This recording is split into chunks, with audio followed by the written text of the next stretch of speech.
Hello again, everybody. This is episode 4, and I kind of did a 2-for-1 with episode 3.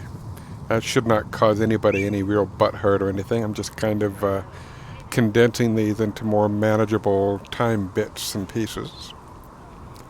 This one is about Siwa. And Siwa, in the game story, holds a serious position. I'm going to sip some water.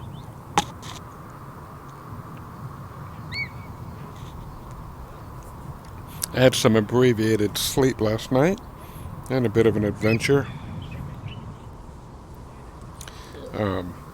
Anyways, this will be about Siwa, which not only the game has importance, but historically it has importance.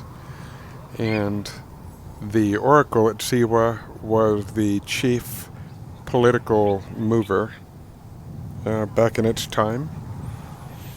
And without further ado, I will get this party started.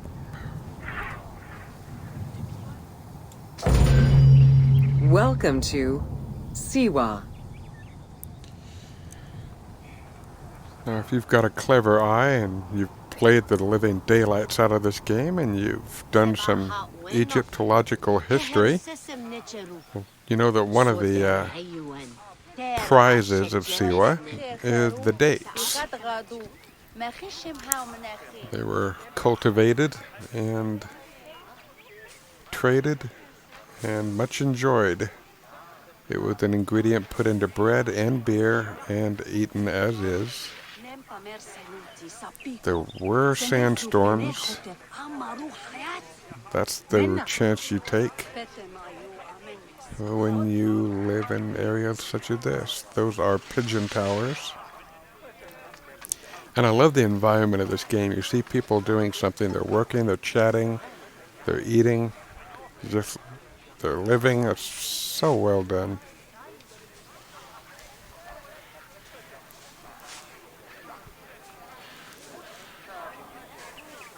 And this guy appears to be begging. I don't think I can really help him.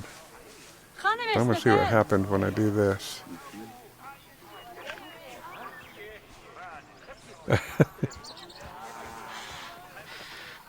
There you go. Have a 21st century treasure. There's my iPhone, buddy. Enjoy that.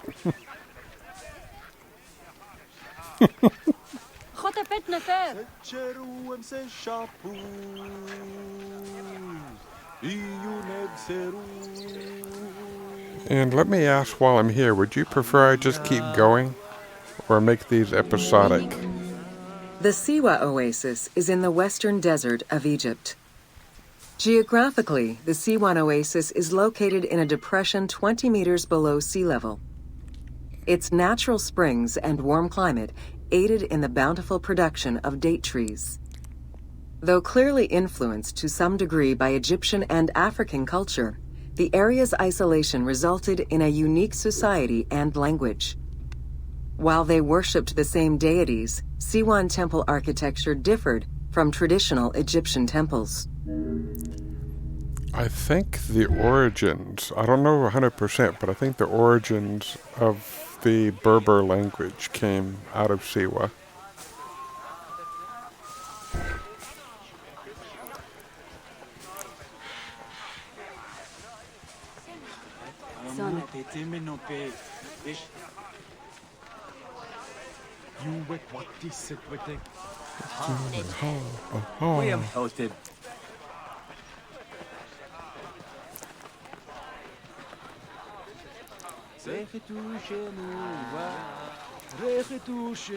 This is going to drive some impatient people crazy. Old Kingdom Egyptians referred to the oasis as cauldron, due to its unique geographical structure. Oases were crucial for nomadic tribes and caravans. Without them, there was no chance of survival in an otherwise harsh landscape. As such, oases quickly became hubs for trade, as well as areas of political control. Lots of political control. If you got an oracle there. Siwa is would not really be a hello, ma'am. Would not be a tourist hotspot unless somebody really wanted some hot dates, like literally hot dates to eat. But yeah, this slow pace would probably drive some people crazy. But there are fast, wham bam, thank you ma'am versions of this already online for the viewer without my esteemed and expert instruction. Because of the dry climate, there is very little rainfall to sustain the oases. Instead, underground rivers flood the natural basins. Since many oases have a north-south orientation parallel to the Nile, some geologists suggest they were once tributaries of the mighty river. There is evidence that ancient Egyptians attempted to create some oases. And I'm sure that did not work out. One does not create an oasis.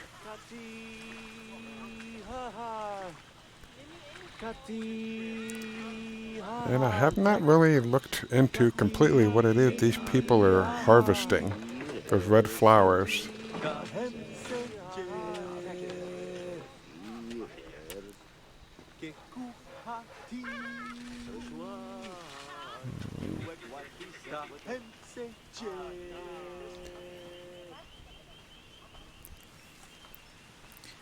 I really don't know what this is. I'm guessing it's either for herbal purposes, food purposes, or dyeing purposes. D-Y-E, not, today's a good day to die. I'm going to munch on this flower. I want to see Osiris. I don't think it was quite that. But, The Libyan oases are the best known, as they are geographically and culturally linked to the Nile Valley and the Delta. These western oases have a distinct geology from the other regions of Egypt. The most famous and important oases are Karga, Dakhla, Farafra, Baharia, and Siwa.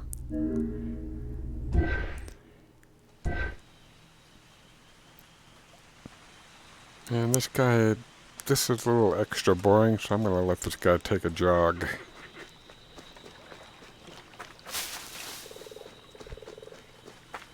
I love the nature sound in this.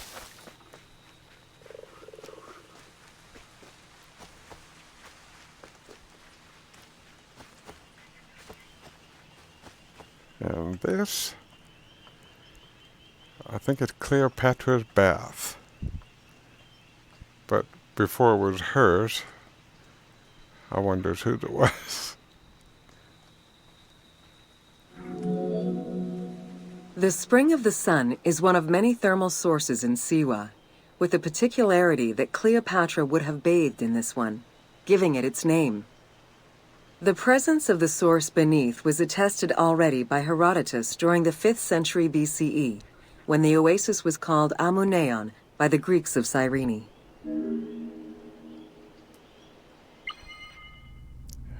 Here's an actual photo of the real thing in contemporaneity.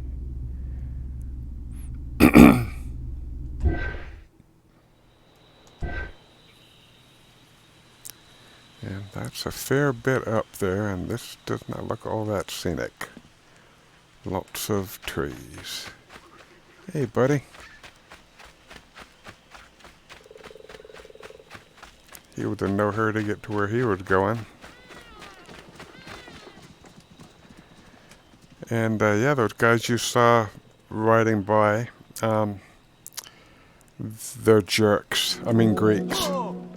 Oracles predicted the future, delivered omens that could be more or less obscure, and offered divine guidance. The Siwan oracle was considered one of the 3 greatest of the ancient world, alongside the oracles of Delphi and Dodoni. Because of the Greek colonies in Cyrenaica, the temple associated Zeus with the worship of Ammon, They were similar in characteristic.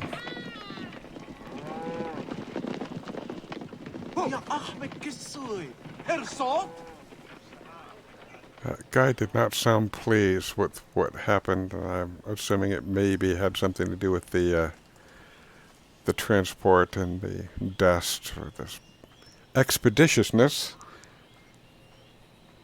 and the pace.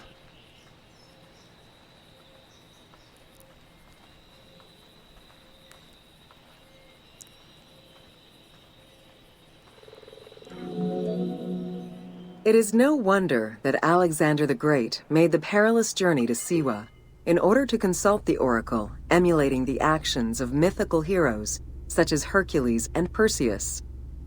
This action earned the approval of the oracle, who validated his claim as Pharaoh of Egypt. He was confirmed as the son of Amun, conferring upon him the most legitimate claim to date of all Egypt's foreign invaders. In other words, Alexander played politics and was rewarded well for it.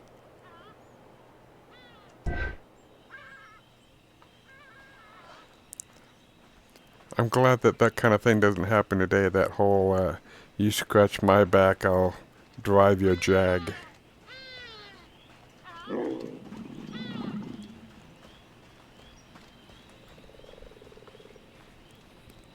And what's the owl eyes for, Shada?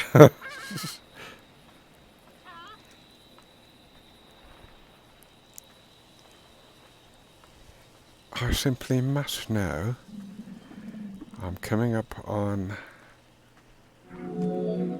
8 of 9. The powerful and the rich would send gifts or travel great distances in order to ensure their good fortune by gaining the blessing of the Oracle of Siwa. Every successful blessing only increased the soothsayer's prestige. Runner Eubotus, a famous citizen of Cyrene, consulted the oracle in order to know if he would win the 93rd Olympic Games race in 408 BCE. He did, enhancing the standing of the C1 oracle in the process. And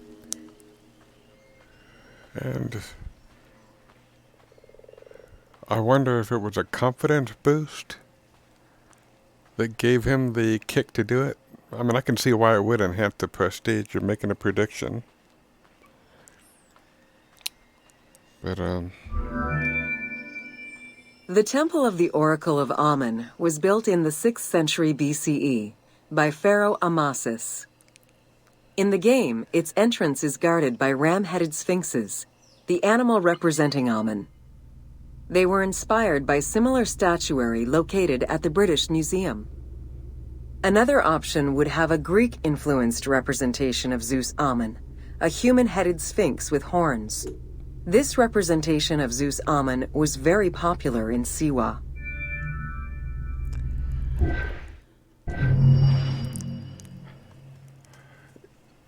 it rubbed me wrong a little bit when, I don't know, they use words like Amun. I just, in my mind, I'm thinking of Amun. But the Coptic word,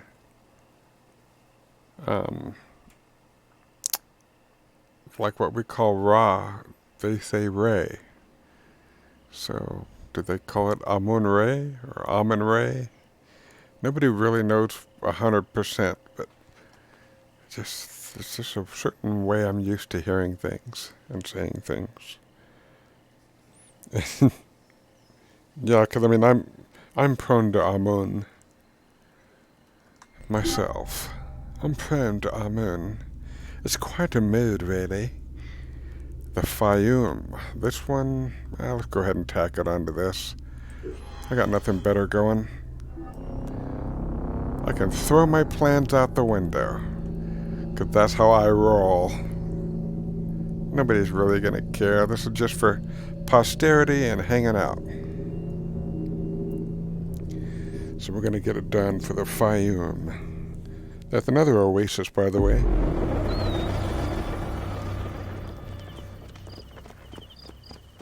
I hear some jerks. No. Hey, buddy. I can't do anything about it as this guy.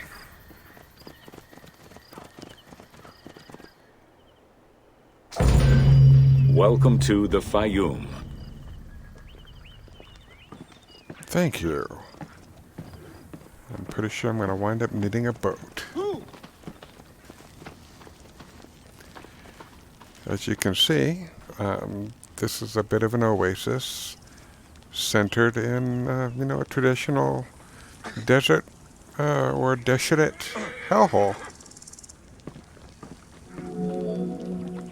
The Fayoum Oasis is an enormous basin in the western desert that formed from the Nile's overflow.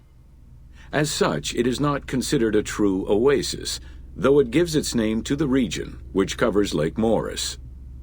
The oasis harbors some of the oldest archaeological artifacts of the region, indicating that the area has been inhabited by hunters and gatherers since the Neolithic period. I tell you what, when they stumbled upon obsidian, you could bet anything that was the prized cutting tool.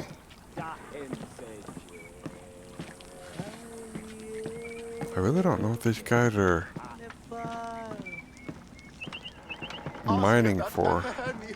Could be gems, but I don't think so. The Fayoum Oasis drains into Lake Moeris, which was a large freshwater lake, but at some time became a saltwater lake. In the 12th dynasty, ancient Egyptians redirected the water flow with a dam and dug a supply canal using the lake as their reservoir. Irrigation enabled them to continue growing crops of figs, grapes, and olives year-round. One good thing about olives is you can cultivate olive trees in concrete. I mean, it'll grow in just about anything. I heard a croc. And I guess in this version, there isn't any violence. But most crocs would not passively let people hang out. Reed boats, feluccas, triremes, and kerkeros were the most commonly found craft within the landlocked waters of Egypt. They were used for various purposes, ranging from daily fishing, trade, warfare, and travel, to the ferrying of massive stone blocks used to build the great monuments of Egypt. I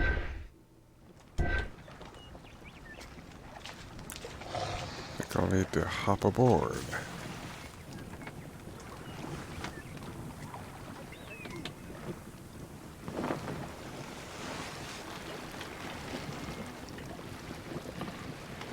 These get a little tricky when it's narrow. I'm not the best little boat navigator. And I'm trying to think, what are those? Might be ibises, or flamingos, I can't tell on the light. They have quite a bit of wildlife in this game. I love the ecosystems. Hippopotami.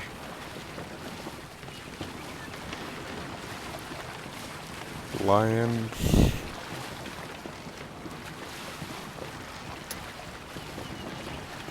There's a Middle Kingdom pyramid. I think it's Amenemhat III, but I can't remember. Oh, nice little... First I thought it was a croc, but I think it's a hippo.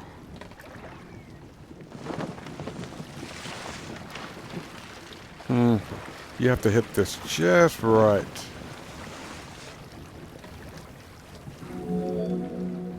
The most impressive pyramids of ancient Egypt date from the Old Kingdom, and can be found on the sites of Giza, Saqqara, and Dashur.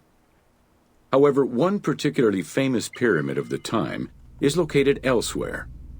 During the Middle Kingdom, some pharaohs chose the Fayum as their final resting place. One such ruler was Amenemhat III. His pyramid left a mark on the imagination of antique chroniclers. They refer to it as the Labyrinth, mostly due to the vast mortuary temple complex at the foot of the pyramid. Herodotus mentioned that he had visited 12 courts and over 3,000 of its chambers.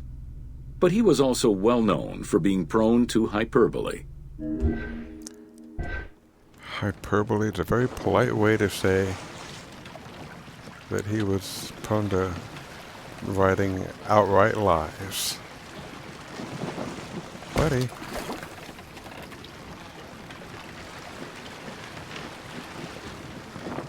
Yeah, and I mean bold-faced, outright lies.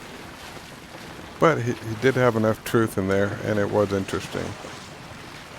Although I chose to listen to his book rather than read it. And the narrator was fantastic. And I love obelisks.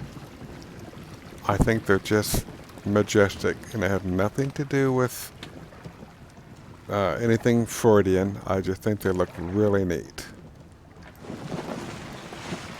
I especially like the sensitive tips.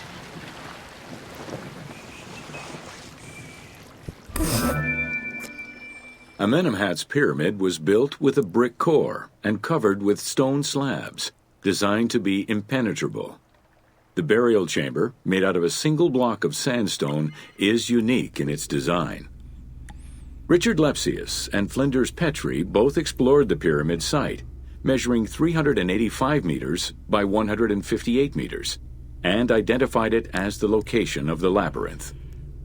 Their research conditions were difficult, as most of the site had been submerged by the nearby canal. Furthermore, the stones from the complex and the outer casing of the pyramid had been quarried away long ago. Ubisoft decided to give life back to this lost monument and the many crypts that were said to be devoted to the sacred crocodile god, Sobek.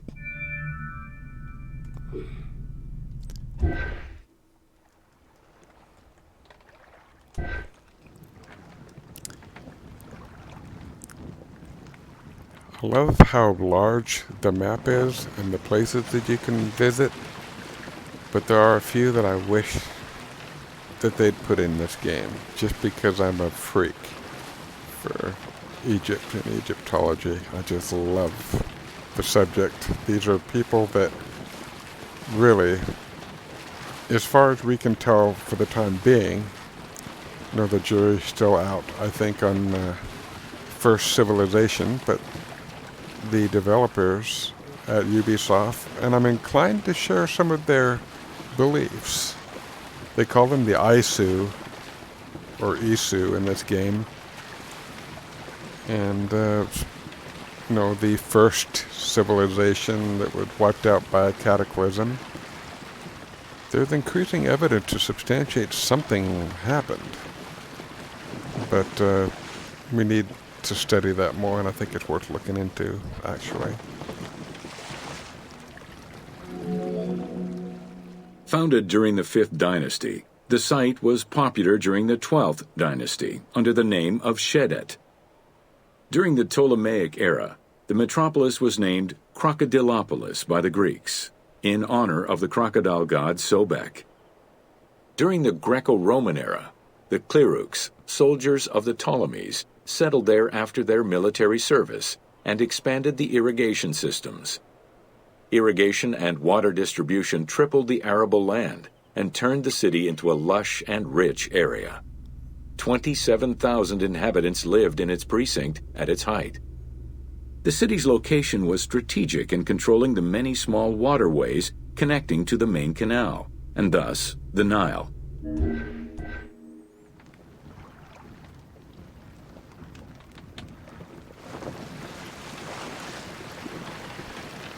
The sun kind of goes down too fast during these things, but I'm also not doing things in record time. And yeah, that comment I made was about as subtle as a passing of wind in an elevator.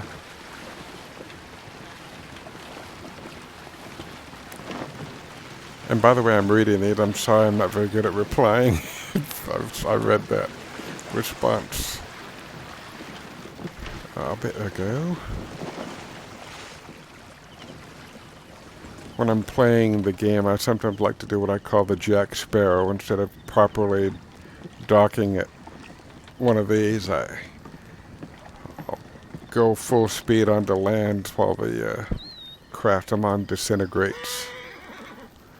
But what I'm going to do, as much as I love the night sky, I'm going to set things up for a morning tour.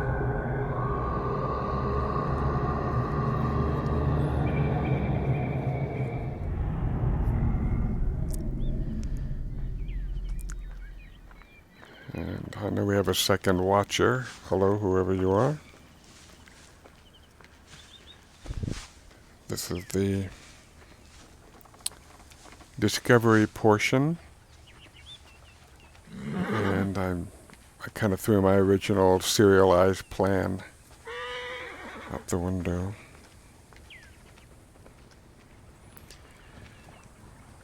Crocodilopolis, or Shadette. I don't know what they call it, but I think they call it Shadette or Shadite or something, but I just thought it was Shadette.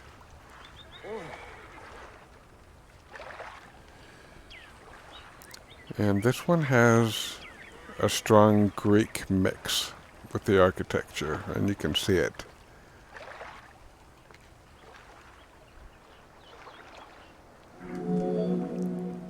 The region's main cult was that of Sobek of Sheddet, a divinity associated with water and fertility, both very important to an area that depended on irrigation. Many local villages had the title Town of Sobek added to their official designations. During festivals, ancient Egyptians recited hymns to Sobek, asking for his divine intervention. Greek settlers and later Romans would help the Temple of Sobek's economy to flourish by adopting the local embalming mortuary rites. Their sarcophagi were beautifully painted and adorned with amazingly realistic portraits. It shouldn't take me too long on my own, in future time to research exactly what this is, because I never really thought about it.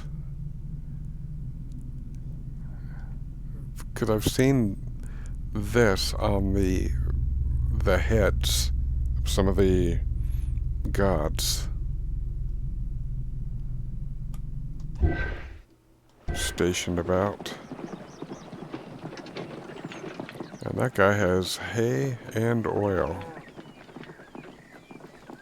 which is very flammable.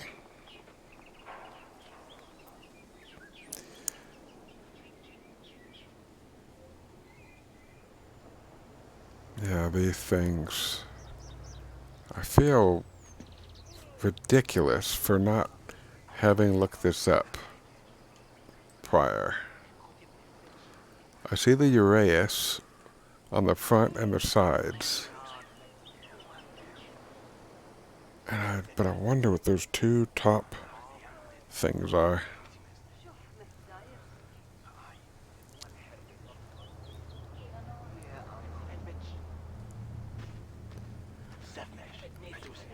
I wonder how necessary the bouncing up and down is for the walking. I would like, we see it more or less as something smooth when we do it. I hear some jerks.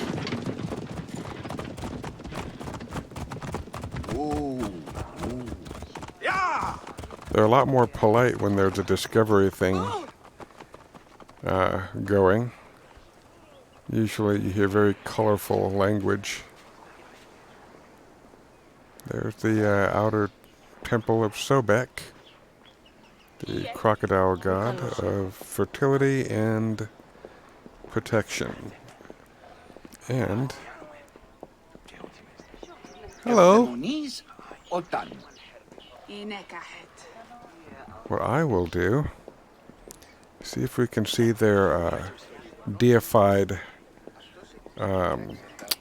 crocodiles real quick. I think, probably not in here. Maybe. Nope. They have bejeweled Crocs. And not the kind that you wear that are ugly as sin. But the actual creatures.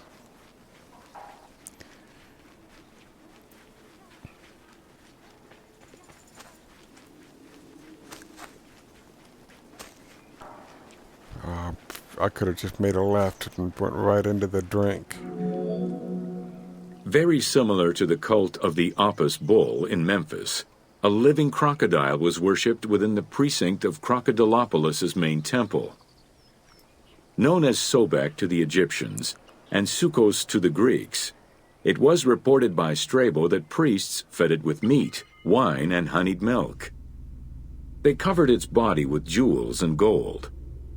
After its death, it was embalmed and placed within the crocodile's grotto, alongside thousands of other mummified crocodiles. By the way, what I just did was a spectacular fail. So, went the wrong way, and it was just right there. So, a special treat from me to you.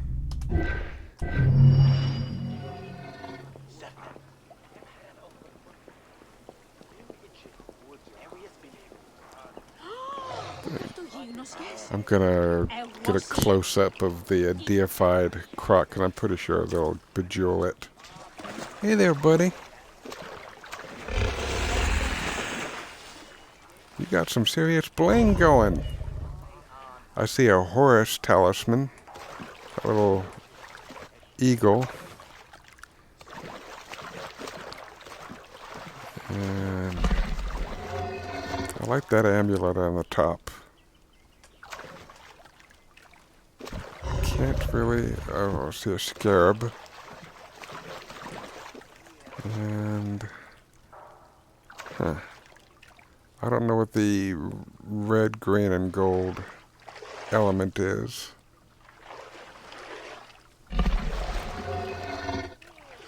Yeah, that thing really does have some style. Lots of bling.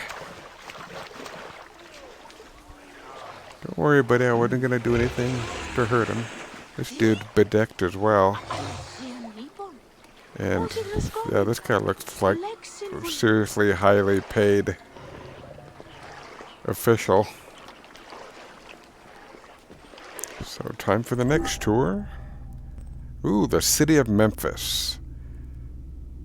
One of my favorite places, historically. Yeah. Yeah. Thing is that they're wearing bracelets on its wrists. This little croc wrist. Memphis is one of my absolute favorite places. It has a lot of historicity to it. And I think it was the first real capital of Egypt.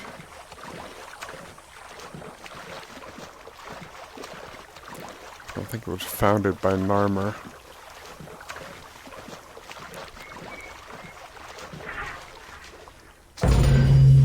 Welcome to the city of Memphis.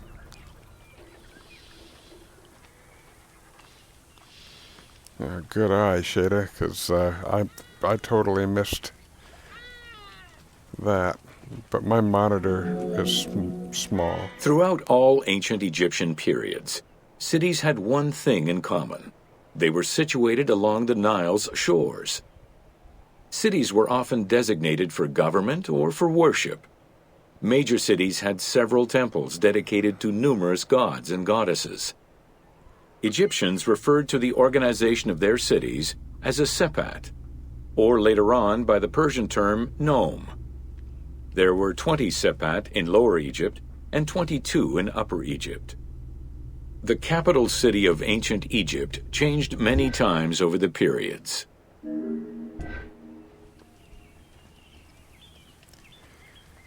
Memphis is a huge place.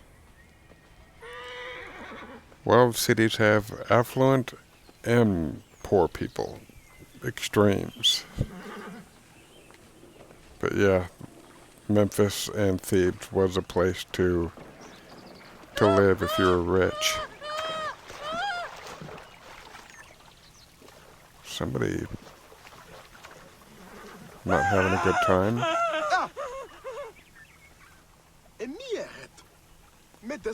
What on earth is his problem? Just seeing a dude in strange garb or something going on. Oh well. One of the largest was Memphis, located in Lower Egypt. It was a key center for religious temples, including their most important deity, Ptah, god of creation. Thebes, located in Upper Egypt, competed with Memphis and featured as both a political and a religious center. Two important temples, Luxor and Karnak, were built there. A minor capital of the Sayyid dynasty was the city of Sais. This was the last native Egyptian capital of Egypt. Imagine what these places looked like when they were in their first decade, when they were new.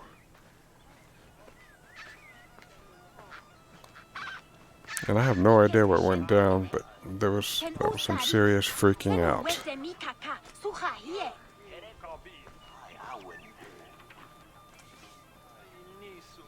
I'm not sure that was a pleasant oh no, they're fighting.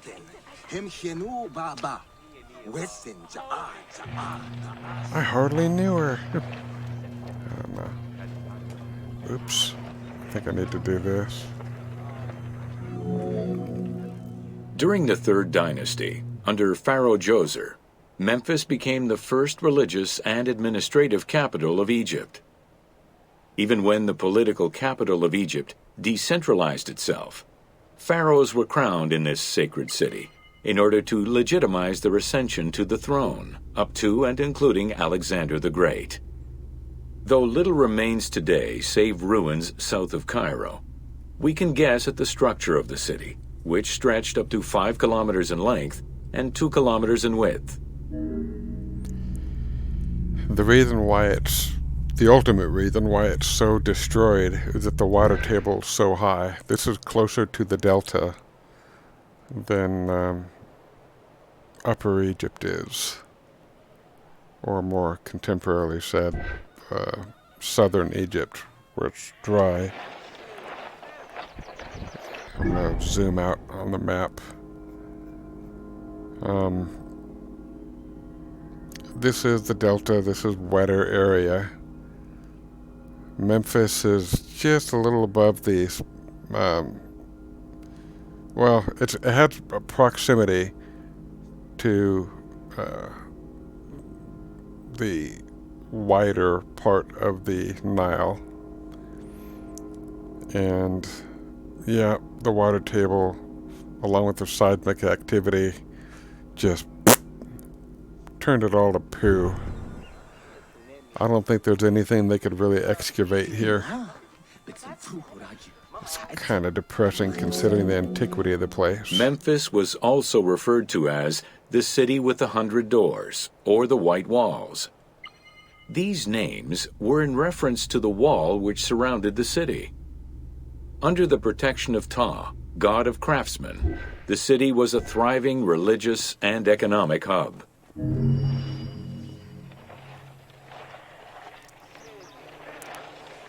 And look at that tantalizing thing.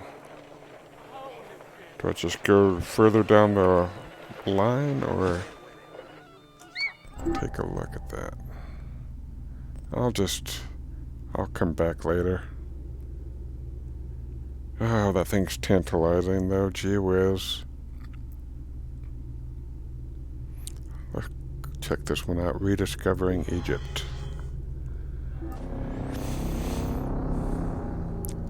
So the original plan had been thrown right out the window at high velocity, and it hit a passerby majestically in the face.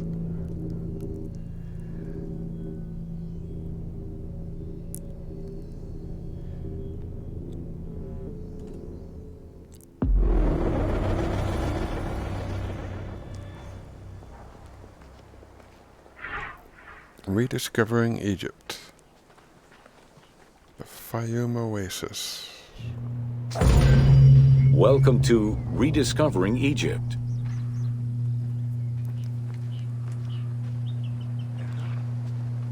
Yeah, that's definitely Greek architecture.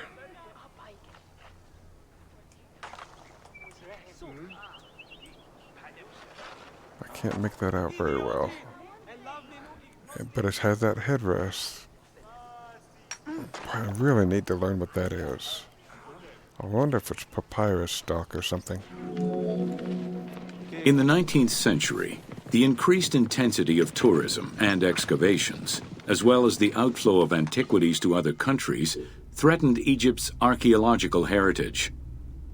Egyptians took part in this destruction by ransacking sites for artifacts to sell, quarrying stones from ancient monuments, and removing sebak, ancient mud bricks, to reuse for their own purposes. Yeah, you know what those purposes were?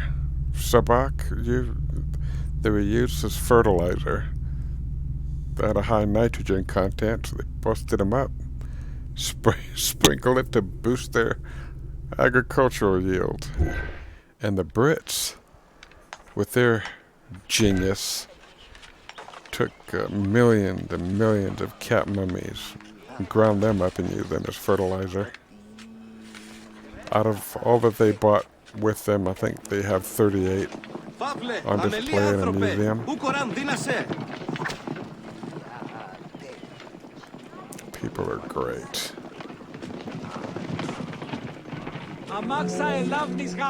A major step in conserving Egypt's heritage was taken in 1858, when the Viceroy of Egypt created the Antiquities Service.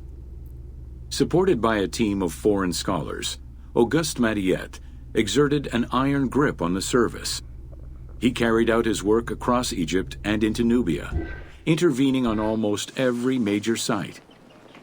Aware of the necessity of keeping unearthed artifacts in Egypt, Mariette requested a museum be created for that purpose in 1858.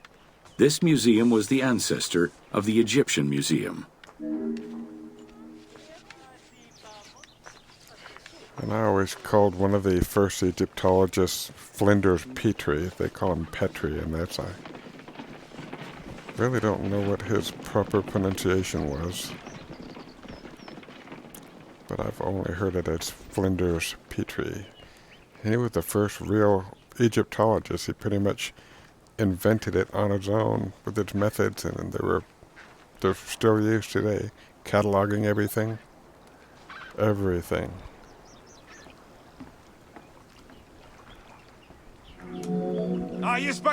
Gaston Maspero, Mariette's successor, expanded and reorganized the Antiquities Service and instigated laws regulating the export of artifacts.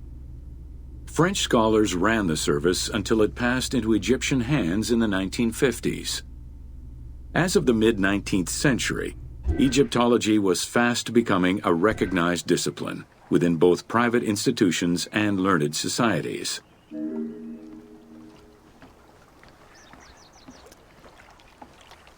There are times where just the discovery thing goes on sale, but it can be independently purchased for much cheaper than the game. But I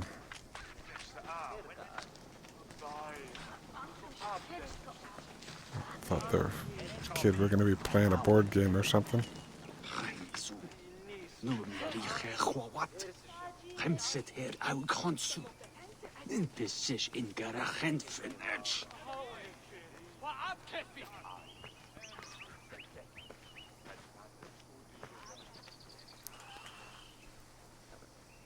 I think she's drinking an alcoholic beverage based on her conduct. I don't know. Yeah, I think she's Might be a little bit intoxicated, as it were.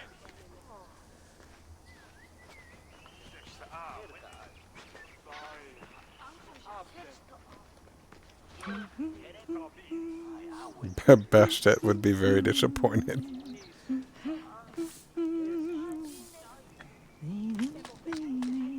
She getting bread ready to cook in what? That's an unusual... Usually I see them doing this near a facility to... Oh well. A French architect, archaeologist, and former researcher, Jean-Claude Golvin, now specializes in the artistic reconstruction of ancient cities and monuments. To date, he has created more than 800 drawings, which include 3 volumes focusing on the reconstitution of ancient Egypt. His work is exquisitely detailed and can be found in books and museums around the world. Now, somebody who's done something like that, I'm sure he's not paid an extraordinary amount of money for what he does. But considering the importance of what he's done, the magnitude of what he's done, you don't hear about too many other people doing this kind of thing. I don't think anyone else has done what he has. So I totally raise my glass to him and tip my hat to this guy. That is one unique individual. And some of them do look flirtatious. And some look very clearly like they want nothing to do with you. Which is the look that I'm totally used to and comfortable with.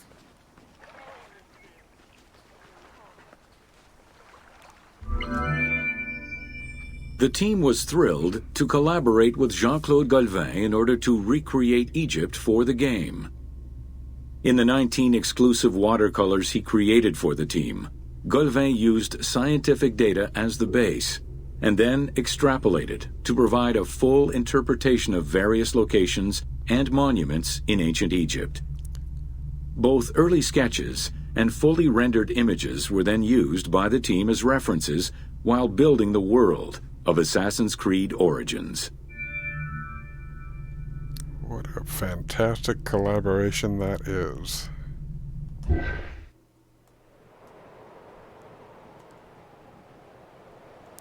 It has such a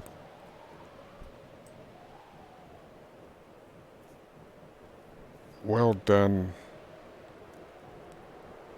presence. It looks like a place that's lived in.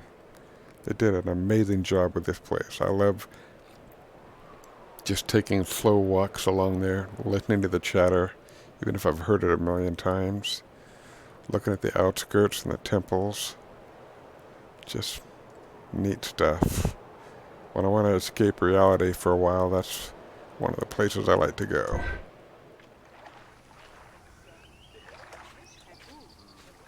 And I should probably step on a little.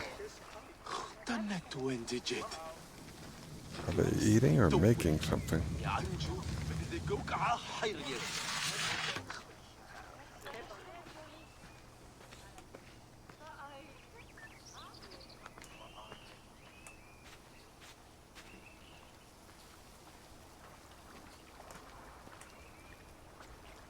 Oh, this for a schmancy bridge.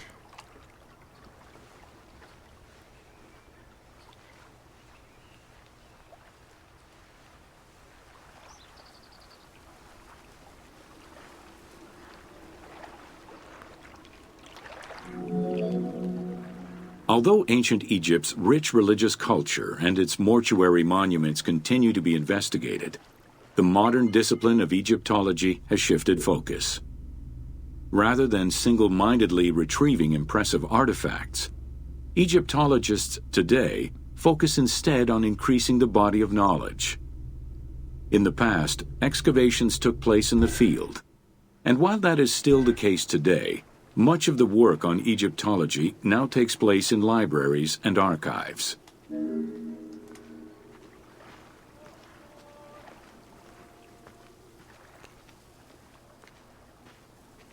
It's still an amazing thing when they find a completely intact mummy, especially in good condition.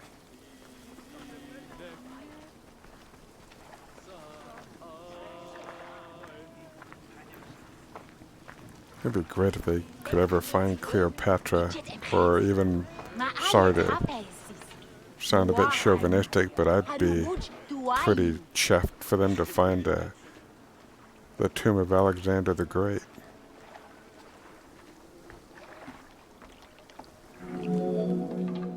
Today, archaeology in Egypt relies on an interdisciplinary approach, where traditional Egyptologists are helped by a wide spectrum of scientists from other disciplines and new non-invasive techniques. GPS data, satellite imaging, and ground-penetrating radar allow archaeologists to gain a sense of what lies underneath the ground before excavating. Sometimes it's fun just to go somewhere your curiosity takes you within a city. You know, when you first get in this city, you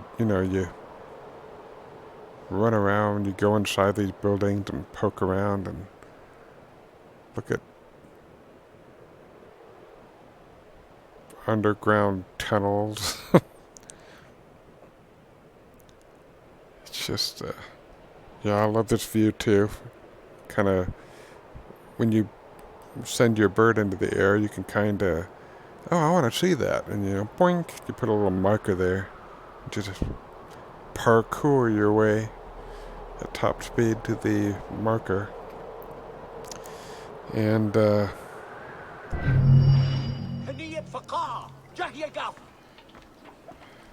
this is not the affluent quarter necessarily. But some of the dwellings it's like a combination of dwelling and shop. And they just had the basic necessities. So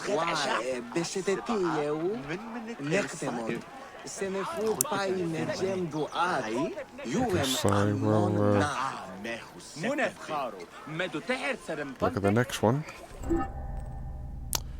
Natron. Now that stuff, well, I'll let this tell you what natron is.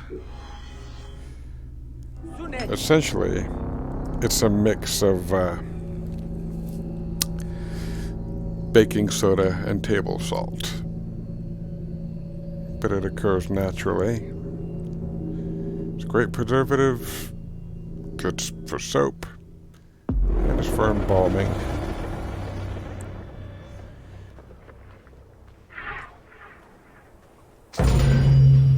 Welcome to natron. Natron is a colorless salt that was used by ancient Egyptians for food preservation, cleansing products, and glass making. It was also used in the mummification process. I find it funny that they talk about it as an aside. Oh yeah, and it was also used in the mummification process. Yeah, you needed 300 kilograms of it for a single human mummy. And that's if they weren't rotund. During the ceremonial embalmment ritual, the priests packed the body in natron in order to remove all of the moisture. Once the body was thoroughly desiccated, they could begin the wrapping.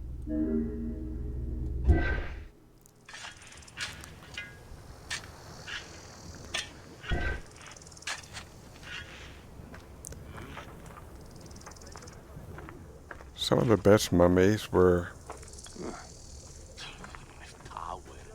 done naturally in the sand. Natron was mined in Wadi Natron. The main mining methods involved either cutting slices out of the lake bed when it was dry, or raking through mineral-saturated water to gather the mineral salts during the floods. Can you imagine being gloveless and without footwear and messing with this stuff? Your skin would be just ruined.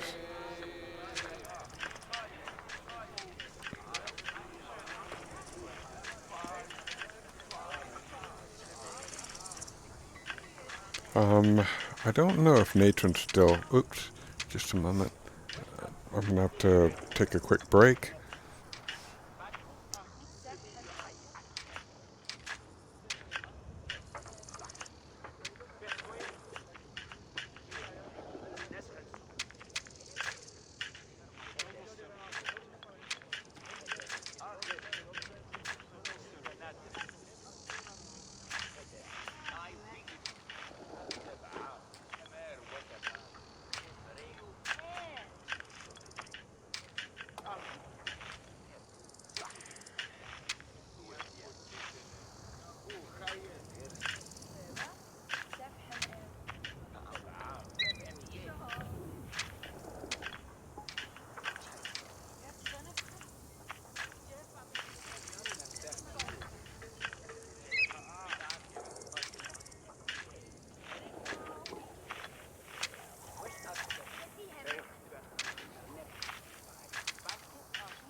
Okay, back in business. My sweetie pie got home and she had to brief me on a few things. Both techniques are still used today and inspired the team in their recreation of the mines located in the mountains northwest of Memphis.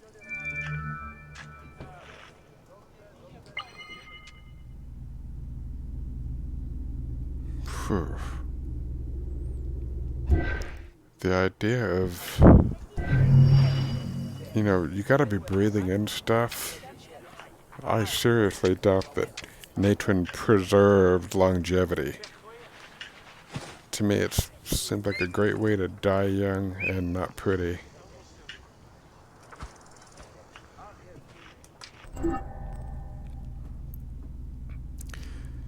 Well, this one's gonna be pretty basic, I think. The fauna of ancient Egypt. I could probably name it off the top of my head fairly quickly, but I'm not gonna be a smart aleck. But yeah, can you imagine that on your hands and feet? Can you imagine working in a Natron mine and hearing a friend think, "My feet are so cracked, I hate it."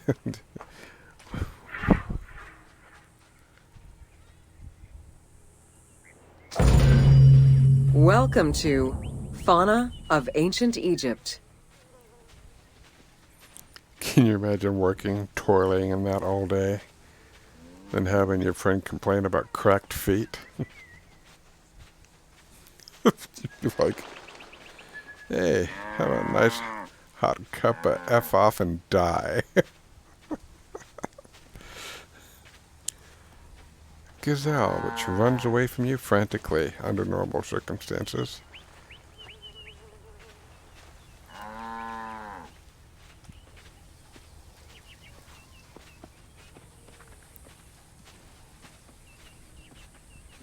Yeah, that would be a hot reality show.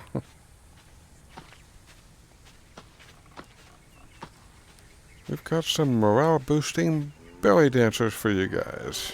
LOL. For a second, I thought that was droppings.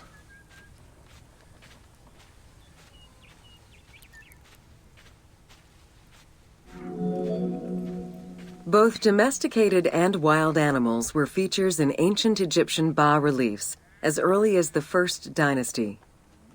While the variety of wildlife served as a reliable food source, it also influenced both culture and mythology. You put some crushed coal in there. First you grind it in a mortar and pestle, but the coal's like this black stuff. And I think you put a little castor oil in there. And yeah, that's basically your eyeshadow.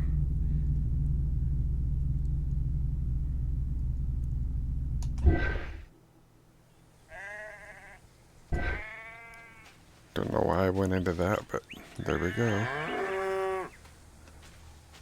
I think that's a domesticated thing.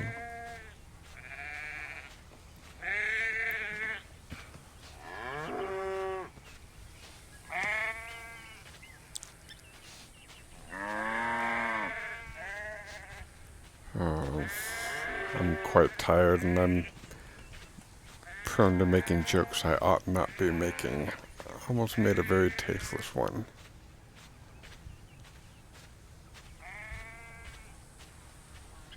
It would have gotten me demonetized. LOL.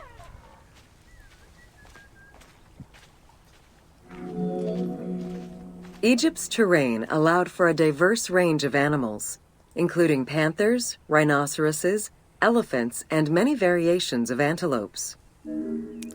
That's one thing I don't think I've ever seen in this game was a rhino.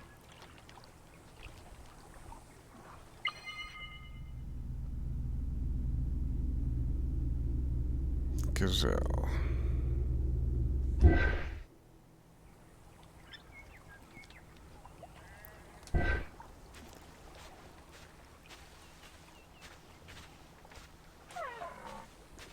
They make cute noises.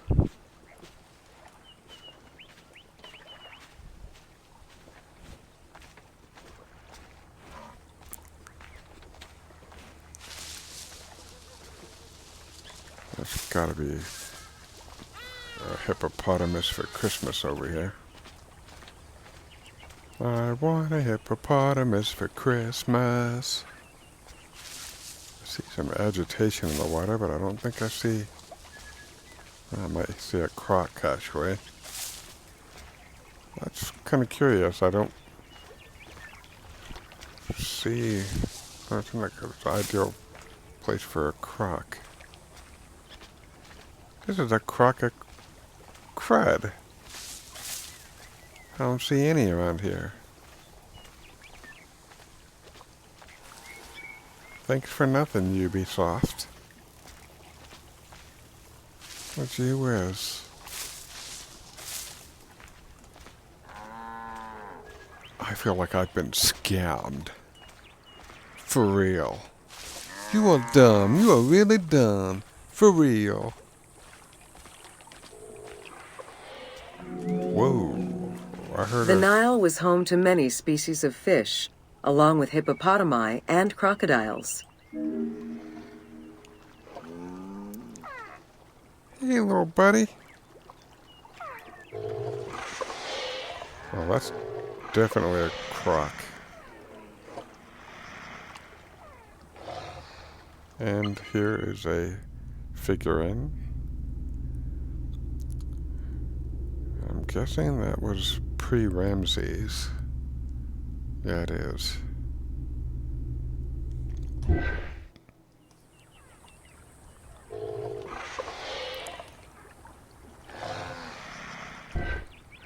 And when you hear that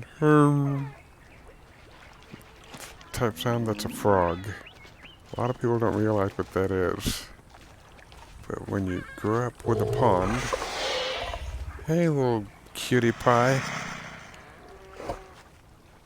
They're always so happy to see you. They got a big smile on their face.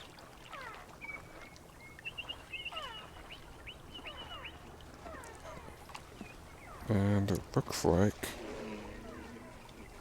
I'm having technical difficulties with my phone that I'm using to somehow I went into live chat with customer service, which I did not mean to have happen. And of course we have in the game right now, these are our friendly hippopotami. But in reality, these are testosterone-filled meat bags of danger and extreme strength and violence and territorial behavior. So if you think a southern resident of the United States with a big gun collection is bad,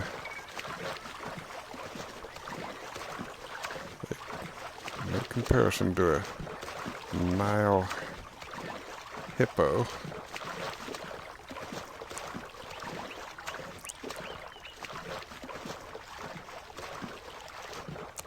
I see flamingos, which they look pretty, but I'm not exactly sure they're friendly. I think they might want to have a little bite of your finger if you were to try and pet one in actuality. But they are pretty. I like the sun rays played against there. Hunker down a little bit. Hey, buddy.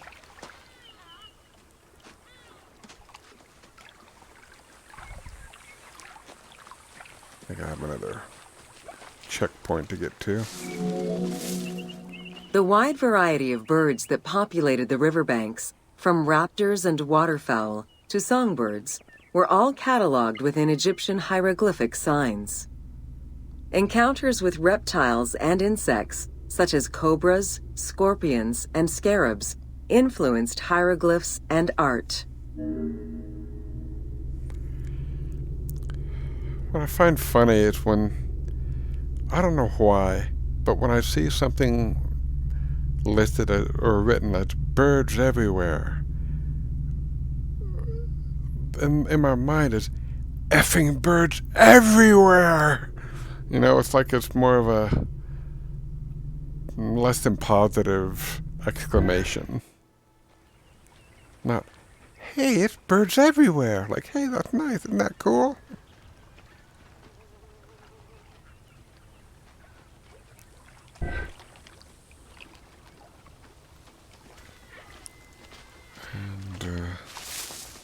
I don't know how much further I've got to walk, but it looks rather prodigious.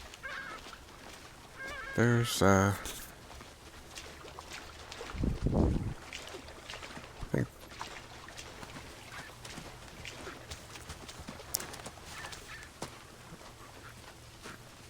guess those are ibises, ibi. And that's another thing that was mummified. They were farmed and killed and made into mummies. Oh, those look more like the ibi. There we go. I think the other ones those were herons. Durr. I'm sorry. I had a terrible brain fart. There we go. There's the ibis. But they were farmed and killed, and what people would do is take them to a priest, have the priest put a prayer on them, and it was usually they were sick and desperate for healing, and they thought that making a little sacrifice to the temple with a little prayer, and they literally had staff that cut a little niche into a wall into limestone and put the ibis mummy that was in a pot into that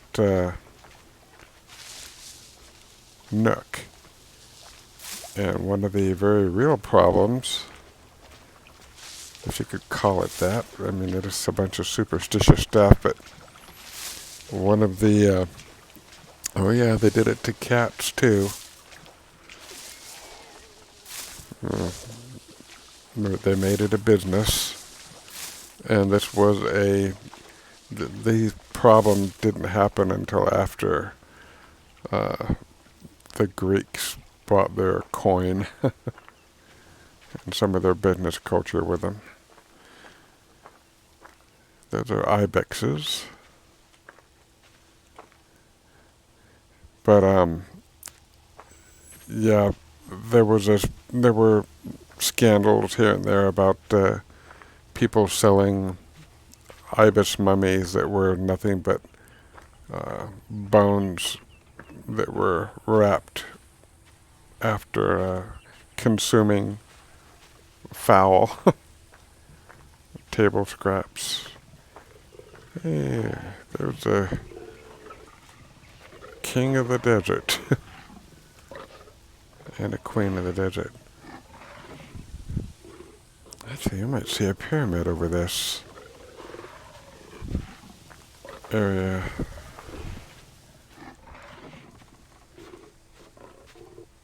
Heck yeah.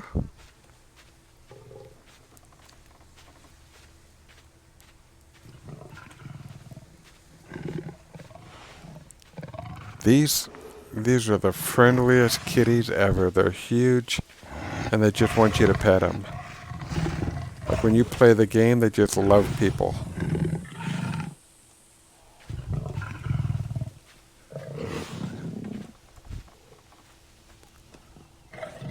And they strategically chose a spot out of the sun to lay down.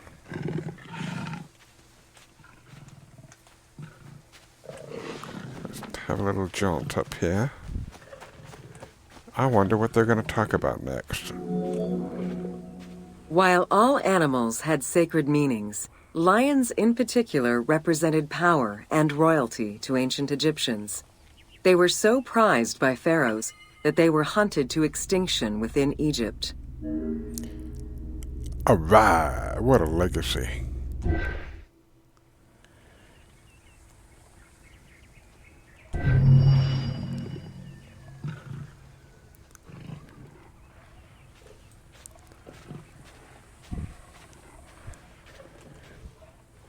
Hey there, buddy.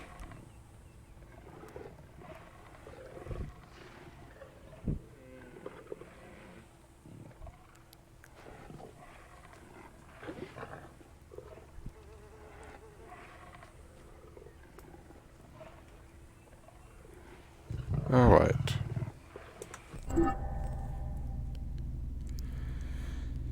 Flora. We've seen the zoo, now we're gonna see what kind of weed we can get in Egypt. Yeah, it is rather stupid human behavior. It's very illogical and something that's an ongoing process, even in the 21st century.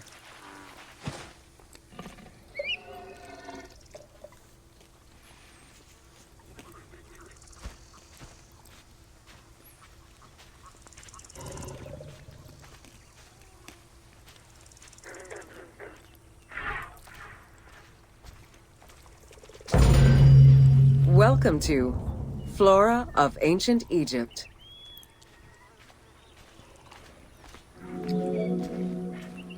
The climate and unique geography of the Nile Delta offered a wide variety of plant species. Many of these plants served as sustenance for ancient Egyptians and as crops for trade. The Nile's consistent seasons allowed Egypt to sustain itself for centuries.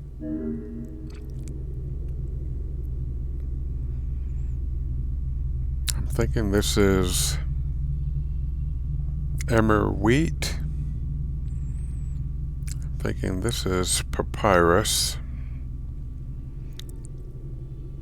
And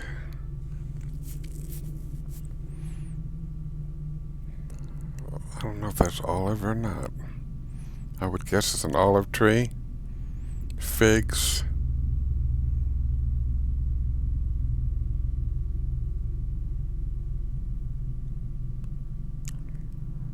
I don't think that's a lotus. Oh well, I'll just shut up and continue.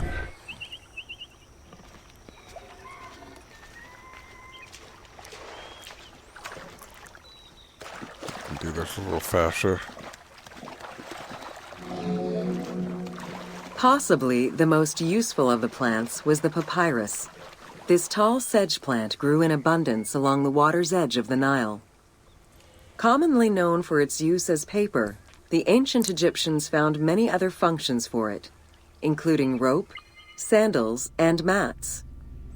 Papyriform boats made from the plant are seen in paintings and reliefs, and were used in ritualistic ceremonies.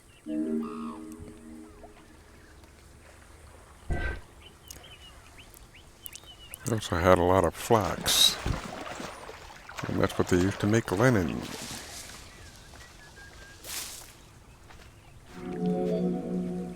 There were many types of trees along the River Nile, such as the date palm, carob, and tamarisk.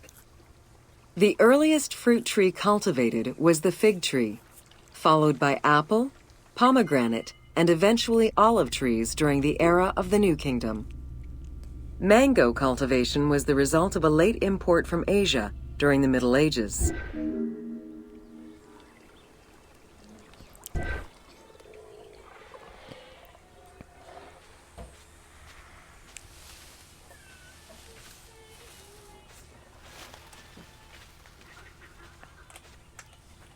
Pick it up a little. I think that's an olive tree, but I don't know for sure. And I'm a bit ashamed for not knowing. Looks like a sycamore. Over there. Some trees were associated with gods, such as the acacia with Horus. The divinities Thoth and Seshat were depicted inscribing the reign of the king into a Persea tree. The sycamore was connected with the goddess Iset, patron of the ritual of life.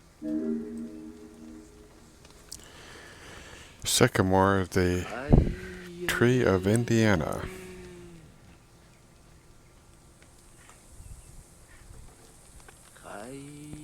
I love pomegranates. Also love the juice. It's like all the good stuff without the work. You just need to pay through every orifice.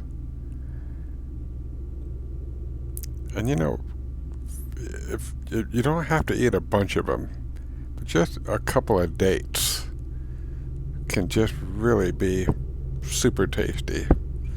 Get some of that with some Greek yogurt. Good stuff.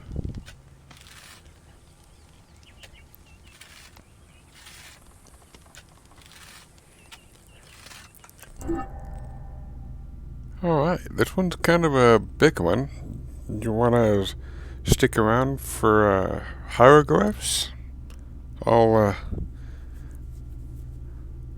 await your reply after I click to the area. Otherwise, it would be a stopping point.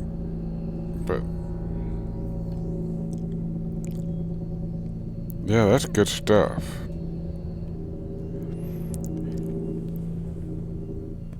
I mean, I've even used it as a sugar substitute when I've made smoothies.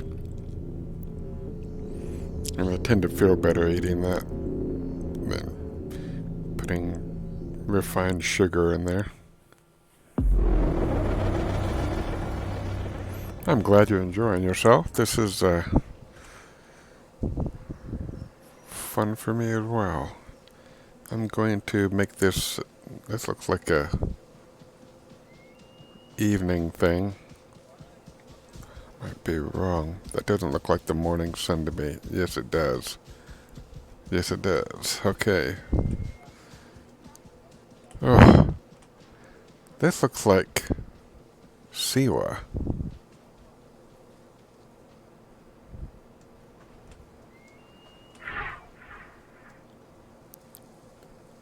It is Siwa. Okay.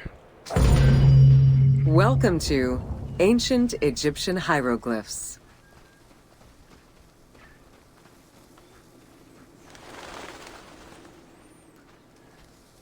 Amun.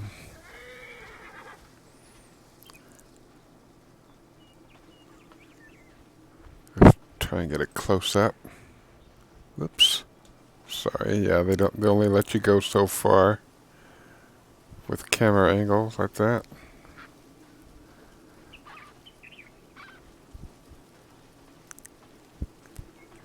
And you know, these details, I mean, you know, some of them are standard from a palette or whatnot, but man, these just, it doesn't look cut and paste. You know, there's a texture. I just love 21st century game graphics. They did such a good job with it. There's Horus, and that's Horus with the Upper and Lower Egypt crown combined.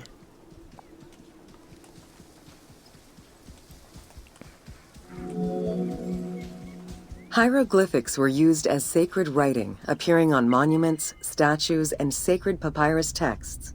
The earliest symbols that resemble hieroglyphs were on pottery dating back to 4000 BCE. This stylized form of signs and drawings was the only writing used from its ancient origins to the end of pharaonic history. Ancient Egyptians referred to hieroglyphs as the writing of the gods. If this... Oh, okay, she said stylized. I thought she said diorite. I said, that's not diorite. Something that's kind of a misnomer that people love to use the word hieroglyphics. The right word is hieroglyphs. Hieroglyphs are hieroglyphic. I think people love bigger words, so they use hieroglyphic. Oh, these are gorgeous hieroglyphics. These Egyptian hieroglyphics, they're so fabulous. But they're hieroglyphs. Sacred text, essentially the translation. I know I'm being a bit of a smartass, I guess, but Considered a difficult language, it was intended for pharaohs, nobility, and priests, and meant to be used in ceremonies, within tombs, and for government records. Since few Egyptians were able to read the ancient hieroglyphs, the mythological aura around the language was persistent, even in their own culture. that's remarkable. Yeah, if you wanted to be a somebody, I mean, let's face it, if you wanted to live a long life, as long as possible in this era, you basically had to have the fortune of emerging from the birth canal of somebody married to a scribe or a priest. The structure of hieroglyphs offers insight into Egyptian culture, not just in what the translations say, but in the structure of the symbols themselves. They were found on tomb walls, on sarcophagi, on statues, and on pottery, and were meticulously recorded in countless ancient papyri.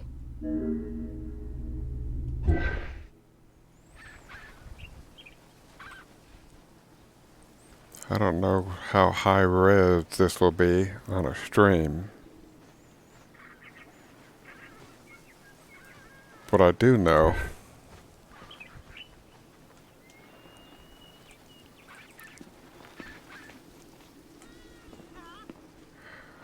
that these aren't random. They're not just, oh, that looks cool. They mean something.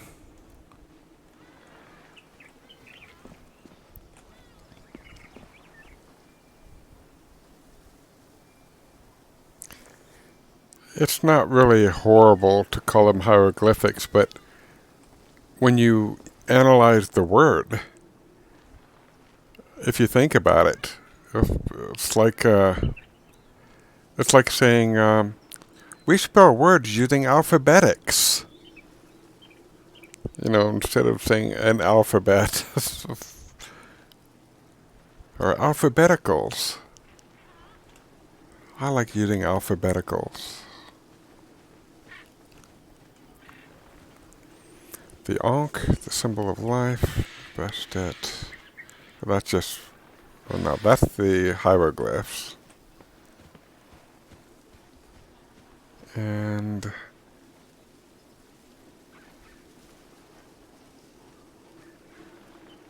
Yeah, I only know unilateral ones, and even then not perfectly.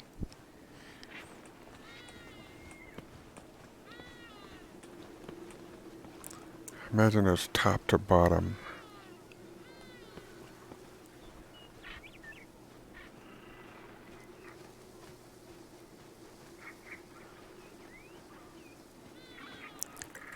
Um, poor.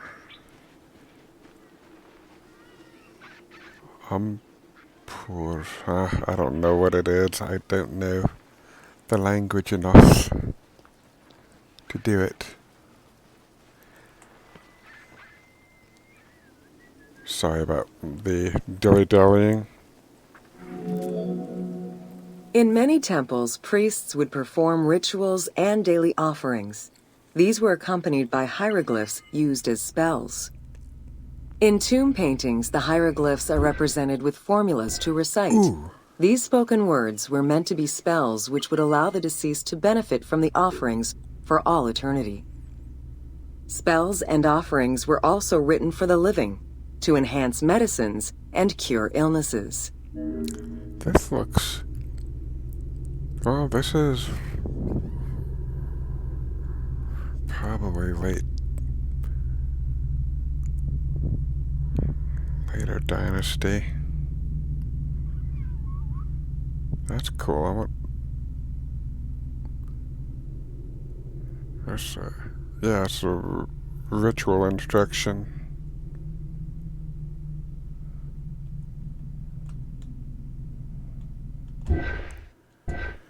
Ooh.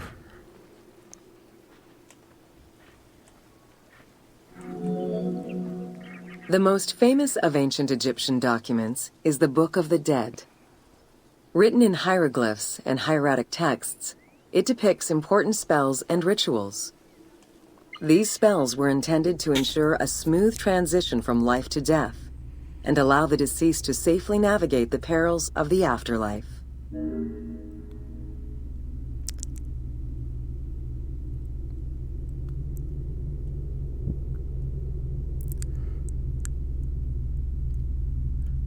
I can't remember the name of this creature, but I think this is the heart devourer. And this time, the ancient Egyptians thought that your heart was the seat of all your intelligence and your essence. Because after all, it would beat really quickly when you were excited or scared. And, which without medical knowledge, I'd think it's a fair assumption, even though it was grievously wrong. But yeah, if your heart was heavy, it was fed to this sort of crocodile soul-eating god. And yeah, basically you would cease to exist if your heart was heavy compared to the weight of the feather of Ma'at. And one of the punishments that Egyptians doled out, it was both punishment and it was... They were masters of propaganda. Like, if anything happened that was unpleasant or embarrassing, it was chiseled from the record. What was anathema to ancient Egyptians were things like, well, losing battles. So they would say every battle was a victory. We just had victories closer and closer to home. And having female pharaohs. The fertilizer had hit the ventilator by the time it was necessary to have a female pharaoh. But Hatshepsut was my favorite, even though Cleopatra is the most popular. But she was also well, in all fairness, she was Egyptian, considering she was born in Egypt, and she took the trouble to learn the language. She was the only Ptolemy who took the trouble to do that. Even after it was deciphered, the reading of hieroglyphs remained difficult at times due to the many directions in which they can be read. Depending on the orientation that, of the but there's no signs, vowels, hieroglyphs really. can be read left to right, right to left, horizontally or vertically, though never bottom to top. Yeah, they also didn't use vowels, which is not helpful. You know, like the word for boat was like DBT. So, a little debit, maybe? Or deboot? That would be funny. Let's get a closer look at the... There's a lot of unilaterals in here. Wow. Yeah, could it be difficult to... I would assume this is right, or left to right. This is top to bottom.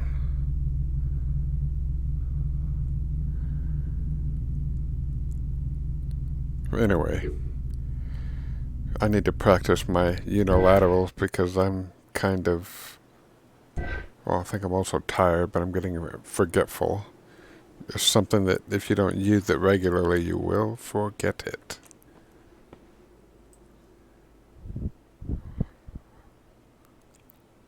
God, I love these.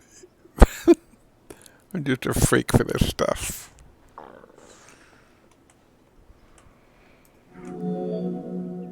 A clue on which way to read is to first notice which direction the figurative signs are facing. If a pictogram is looking to the right, then the reader is meant to start from the right and read towards the figure. Column text on a papyrus begins from the right, then goes top to bottom for each column.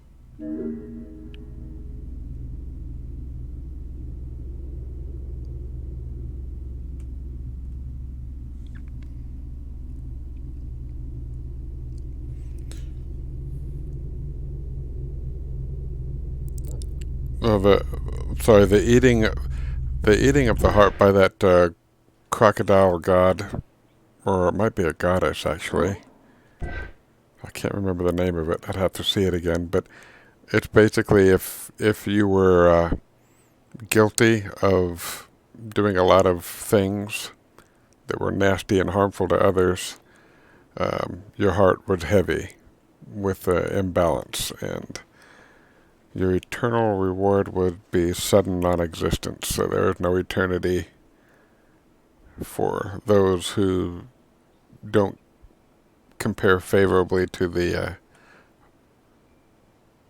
feather of Ma'at. But no fear, if you pay a priest enough, they'll write you a spell so that you don't even have to go through judgment. That Book of the Dead. And it was an expensive book. The bigger the a-hole you were, the more expensive the book was, because it had more loopholes, you know. So you could still go to the Duat if you had enough money, which is completely different with how we do things now.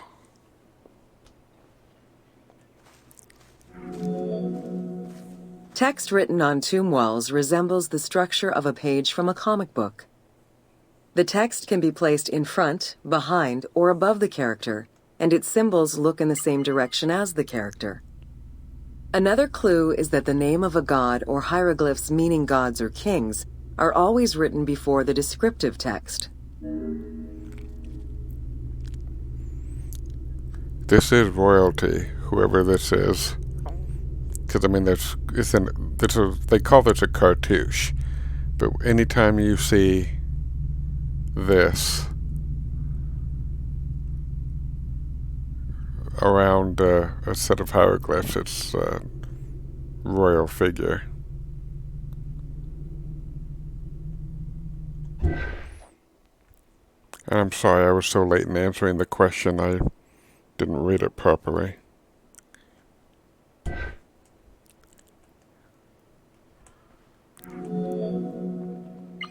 Compared to alphabetical languages, Egyptian hieroglyphs have more symbols.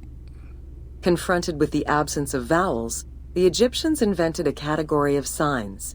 When placed at the end of words, these signs help inform its meaning. For instance, a drawing of a lion will refer to a lion and also relate to the abstract concept of a lion as something dangerous or powerful. That's actually not a dumb idea. And I wonder, this looks like numbers or figures. Like 5. Oh well. Derp, derp, derp. I can't translate. I mean, I know that's a B sound. But these are not all unilateral. These are trilaterals and bilaterals. Derpy, derp, derp. Okay, let's see. Don't apologize.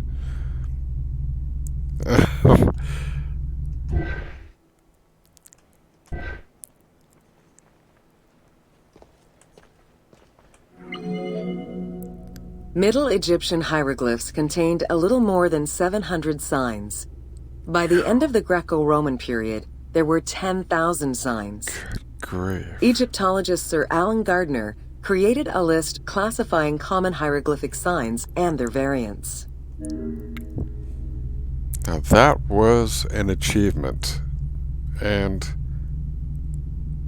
I must say, I appreciate our alphabet tremendously. And, well, look at the Chinese language. I mean, there is a rhyme or reason for that, but, one symbol is a word. And you know that there's got to be a lot of memorization involved with that. And it took years. I mean, it took a decade to train a scribe. And they were on the path to learning not too long out of the box. Ooh, I basically meant lying to being born. Ancient Egyptian languages poor have choice of many words. similarities with Asian and African languages. They have evolved in similar ways to the various forms of written Egyptian. These languages belong to the Hemito-Semitic group. There were 5 clear evolutions in the Egyptian language, each with their own distinctive structure. These languages are known as Old Egyptian, Middle Egyptian, Late Egyptian, Demotic, and Coptic. Coptic is the only living language that allows linguists to define the vowel structure and to distinguish different dialects. I wonder if people literally speak Coptic all day when they talk. I think it's a liturgical language, like it's dead, but it's used in Coptic religious services.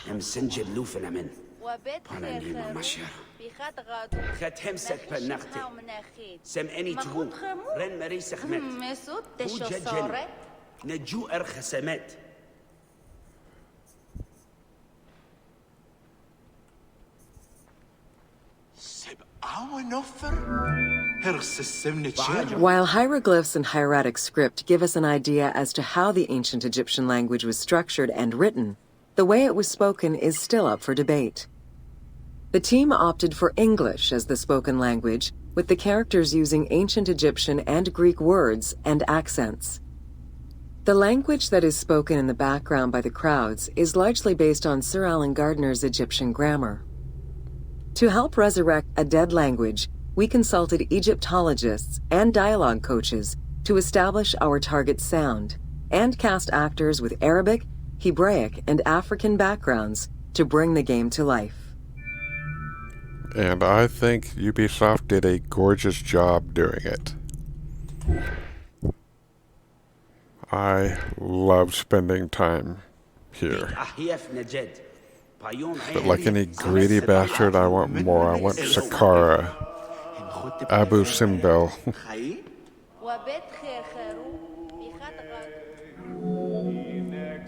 After Alexander the Great's arrival in Egypt and the establishment of his reign, Greek became the language used by the governing bodies. The inability to read hieroglyphs caused resentment among the Greek population. It's from this tension that the Rosetta Stone was created.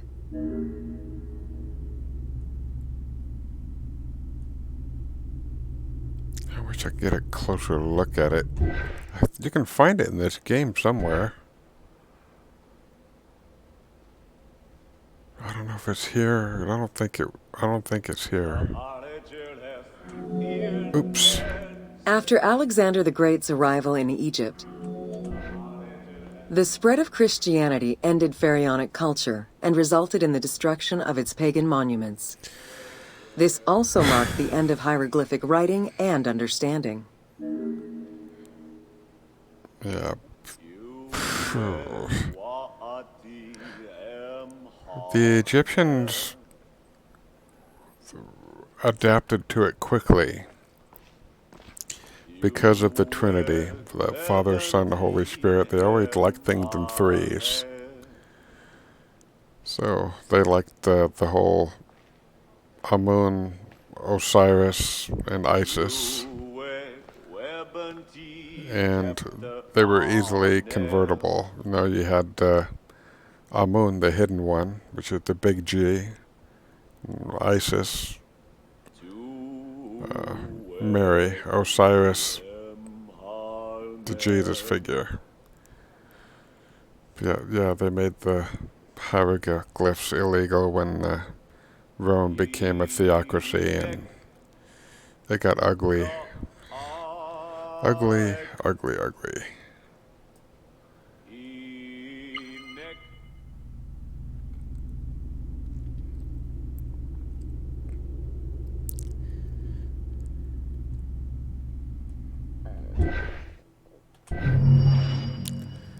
Well, there, that concludes the study of hieroglyphs. And if you'd like me to keep going, I certainly can. But I'll let the guest decide in this case.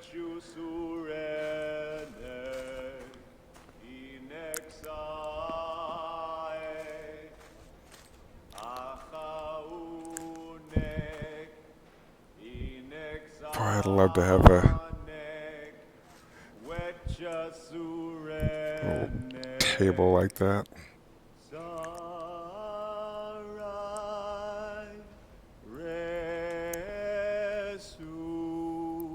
Okay, kiddo. Ma'am. Shada. Anyway, I want to take a look in here real quick. Every time I see something like that, I'm like, ooh, I need to see it.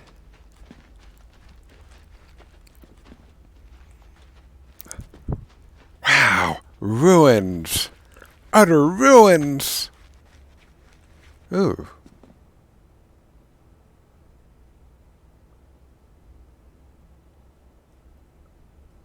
Okay, well, this is Atlantis stuff, so, okay. So, I think it's time to switch. Let's see. Jean-Francois Champollion. That's awesome. That dude he is the reason why we can understand anything Egyptian, written or spoken. Jean-Francois Champollion.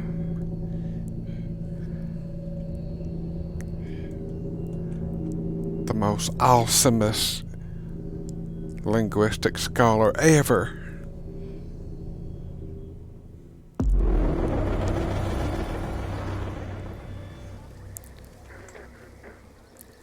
And let's do this in broad daylight.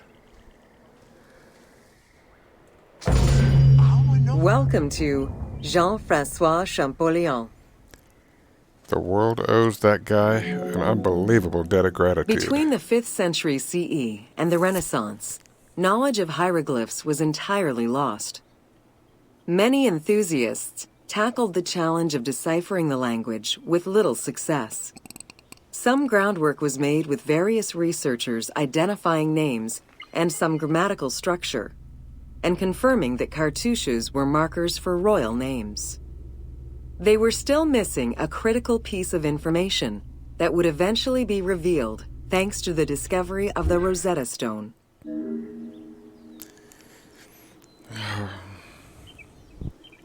خروية طبعوت إنبوها أحمد كوفمينتك كسوي هركس يمنتي. Man, I want to come back here later, but I really do not know where this spot is. This temple does not look familiar to me. So I'm going to cheat and use the map. Oh yeah, I don't spend a lot of time here. Heraklion. Oh, I'd almost never come here. This is a happening complex. It looks like ISIS. I think. I don't know for sure though. I'm not an expert on Egyptian deities. I should be, but I'm not. Yes, I'm on.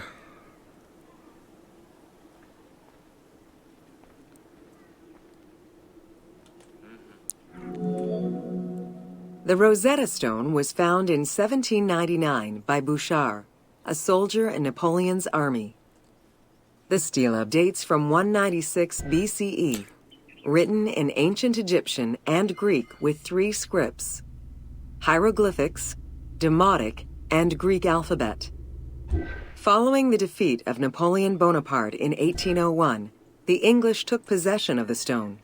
It has been at the British Museum since 1802 and remains the most visited object of the museum to date. I'm going to later bolster the resolution to max and really zoom in on this, because there's quite a few details on this. And because I am a nerd. And that's the only excuse I need. Just second to because I feel like it. Lotus. One of the things that the Egyptians knew, these things, as far as I know, unless you're prone to digestive distension, but these actually help digestive trouble. You can make a tea or put it in wine, the stamens or petals, all of it. You can make a tincture with it, but basically it helps a lot with things like depression and some pain, anxiety, tummy issues. But I am actually going to get some soon, probably the 12th. And if it helps my sleep and various issues that I have, I'm going to either say, yay, this is good stuff, I highly recommend it, or screw that. But it was cheap. So I will keep you posted. Anyway, sorry I took so long on that. The first translation was of the Greek section only in 1803. It detailed a decree of Pharaoh Ptolemy V, reminding the citizens that their pharaoh had led Egypt to prosperity. It was fully translated 20 years after by Jean-François Champollion, who was working with a facsimile. Wow.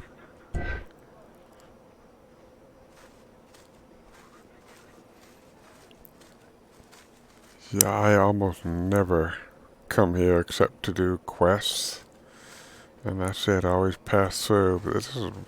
There's more places I could absorb and look at. This is a really nice temple complex. Not a temple complex, but a temple, not a complex. I am a little tired, so forgive my brain farting. Through his studies of the stone, Champollion was able to make a critical observation that would unlock the whole mystery: that hieroglyphics were not only ideograms, but also phonograms. Hieroglyphs consist of phonetic glyphs, single characters, and logograms. Essentially, they are a combination of phonetics, alphabet, and full words, which in total form a language.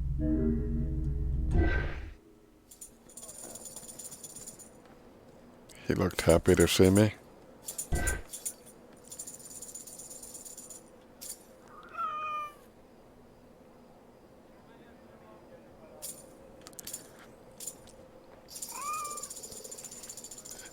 Yeah, the pink lotus is best for things like anxiety and depression, but it's good for sleep, nice dreams, and all that stuff. While studying the stone, Champollion realized that there was a difference in the number of hieroglyphic characters in relation to the number of Greek characters for the same word. This led him to believe that hieroglyphs must have phonetic characteristics. This was the first step to unlocking the Rosetta Stone's secrets. That foundation plaque looks like it's made of G to the OLD.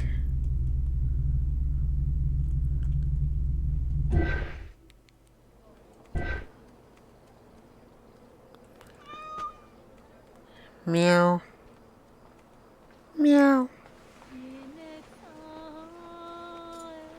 Meow. Sometimes they'll come to you when you hunker down. You can pet them, but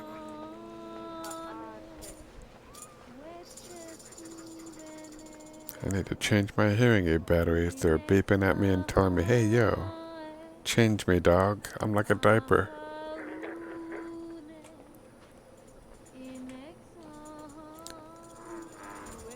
Oh, I love this. Egypt was a wonderful escape. To prove this theory, Champollion began identifying Egyptian rulers' names and then compared their phonetic pronunciation to the Greek version. For example, Cheops had been the Greek name given by ancient chroniclers to the owner of the Great Pyramid, Khufu. The Greeks really like to assert their sound on things, but I guess English/Americans do too. There's something I find obnoxious about not, why do we have to say, "You want a croissant?" No, you can't say, "You want a croissant?" You can't just pay a proper homage to the language, or is it considered too artsy-fartsy to do that? It just seems intrusive to me. I want to have some beans on a tortilla.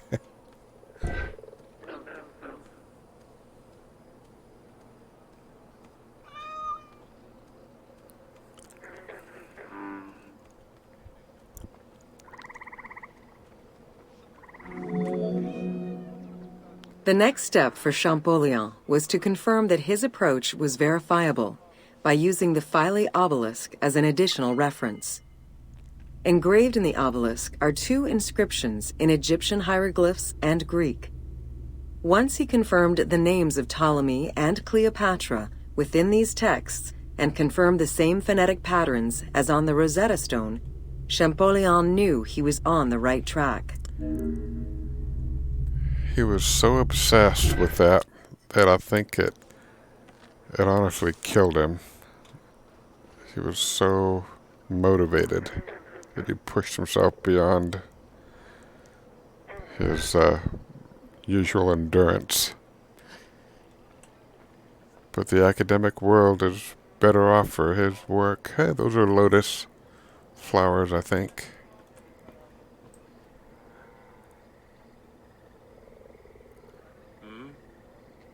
think.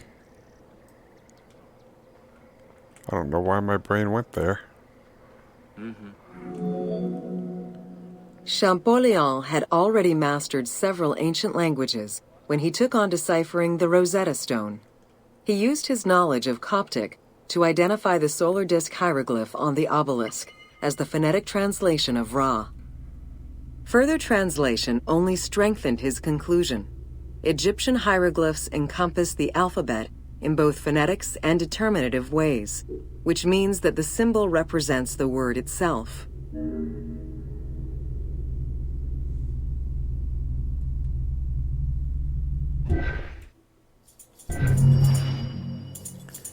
Jean-Francois Champollion. What's them?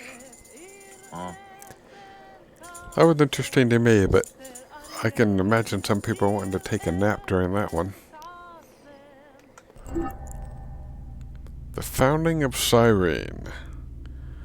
That is going to be Greek-centered. But I can tell you they did not have a arena in Cyrene during the period of the Ptolemies. That was a Roman thing. Well, I'm glad you enjoyed it.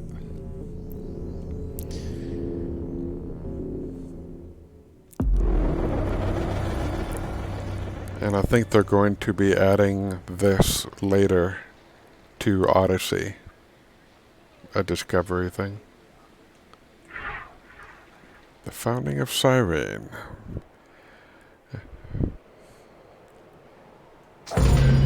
Welcome to Cyrene.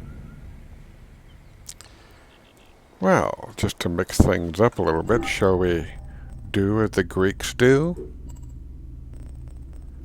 Assume the attire. Well, let's act the part of a Greek nobleman.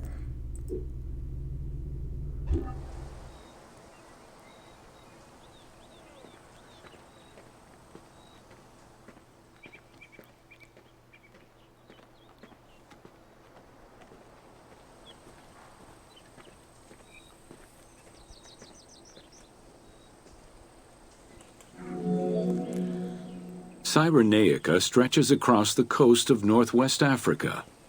It was known as Pentapolis in antiquity, a reference to the 5 main cities that formed the Greek colonies. Built on a lush plateau of the Green Mountains, in what is present-day Libya, a colony of Greek settlers formed the city of Cyrene in 630 BCE.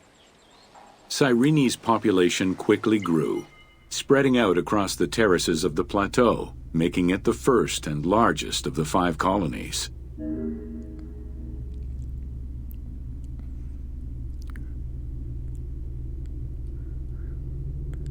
I wonder. Look at that. This is a map. 250 before Common Era.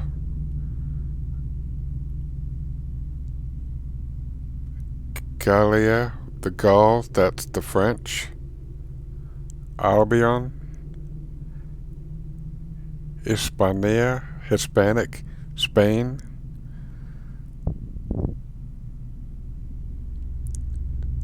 Meroe, that's Nubia. Or they called it Kush. The Egyptians called it Kush. Syene.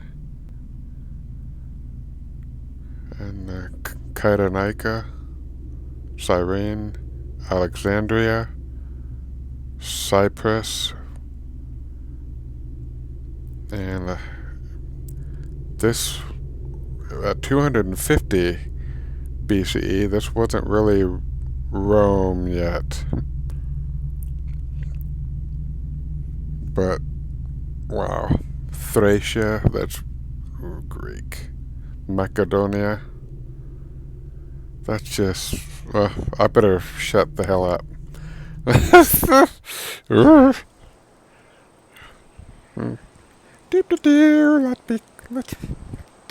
do the tour. But I love the Discovery thing. It's really got some cool stuff. It's such a wonderful addition. I paid through the nose for this.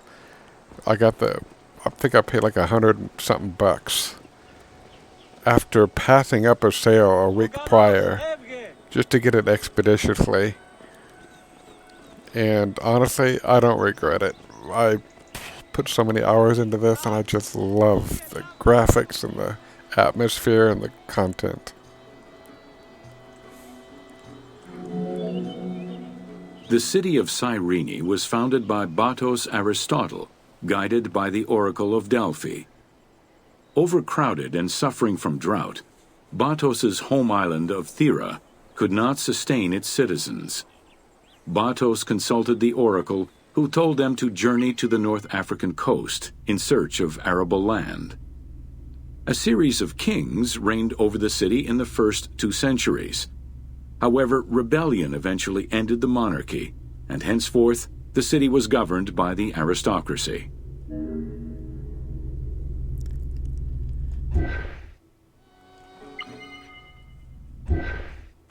Oops, wrong button.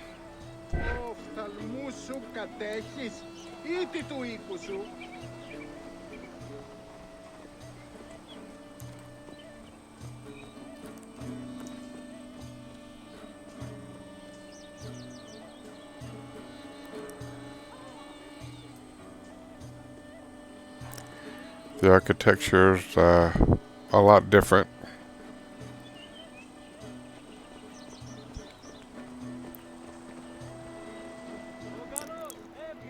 I would have loved to have seen Egypt during the 18th dynasty, or even First Kingdom, right after the pyramids were done. The key features of Cyrene were temples dedicated to gods: Apollo, Demeter, and Zeus, alongside Ptolemaic gods such as Isis and Serapis. A large agora defined the city's center, and on the western edge, the famed Acropolis was built. A fortification wall was added around the harbor at the end of the 2nd century CE. As the city grew, more buildings were constructed beyond the walls.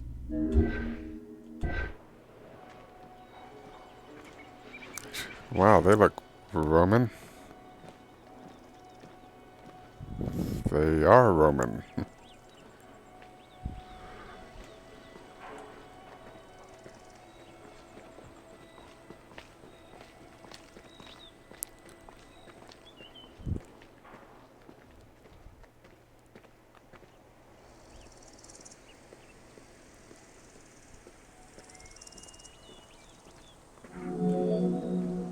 Under Roman influence, Cyrene became an economic powerhouse, rising in status throughout the Mediterranean.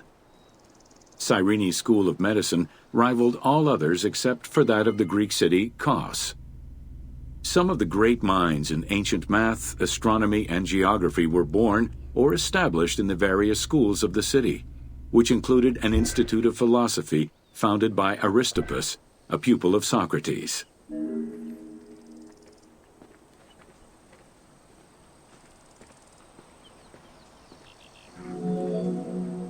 From 115 to 117 CE, there was a revolt in the Jewish quarter that greatly damaged the city of Cyrene.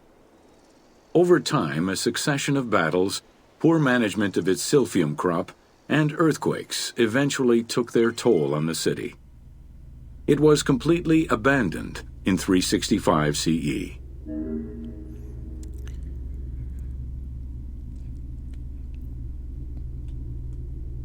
Silphium was a herb that had medicinal properties, and I guess the flavor of it might have been compared to anise, kind of a licorice thing. It was highly prized, but we've, in our infinite greed and lack of foresight, we managed to make extinct Sophium. Although climate change could have done it too.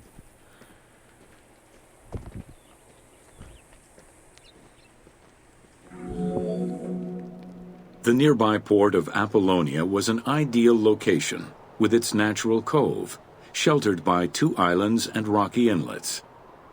Along with a lighthouse, the port was later equipped with quays and warehouses to accommodate the increased shipping traffic.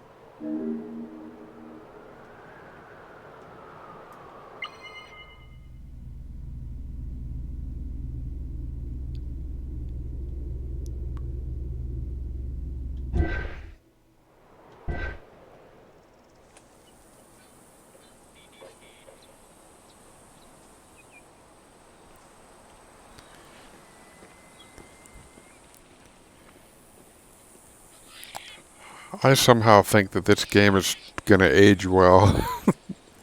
Would be even cooler as if people can use the engine or something to make mods or expand it. That would really be something to see some of the even further territories, in the Upper Egypt. They got Lower Egypt down pat. But I really wish that they'd put some of the super duper ancient stuff. Well, which it is, but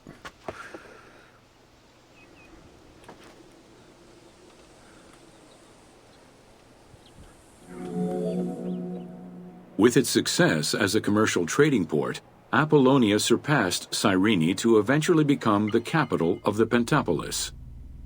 A number of earthquakes gradually shifted the city, causing many of its original structures to sink. Some of its ruins can still be seen underwater.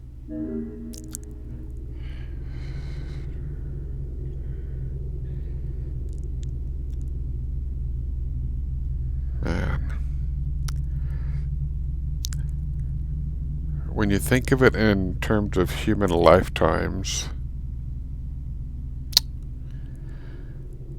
in series,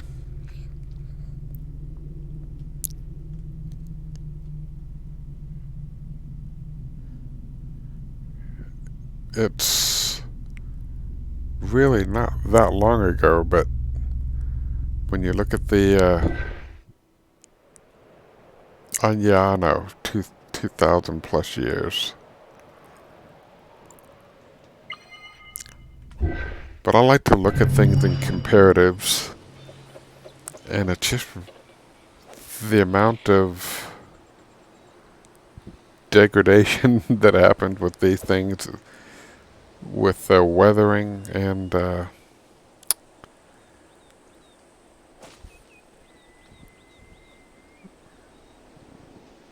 earthquakes.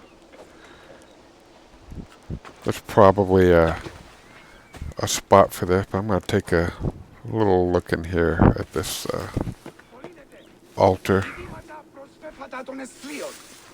And then that guy definitely speaking Greek.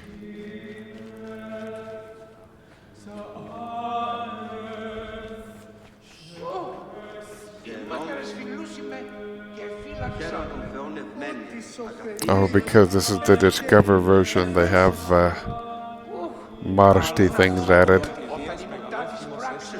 But if you play the game, you get to see all the bits of anatomy.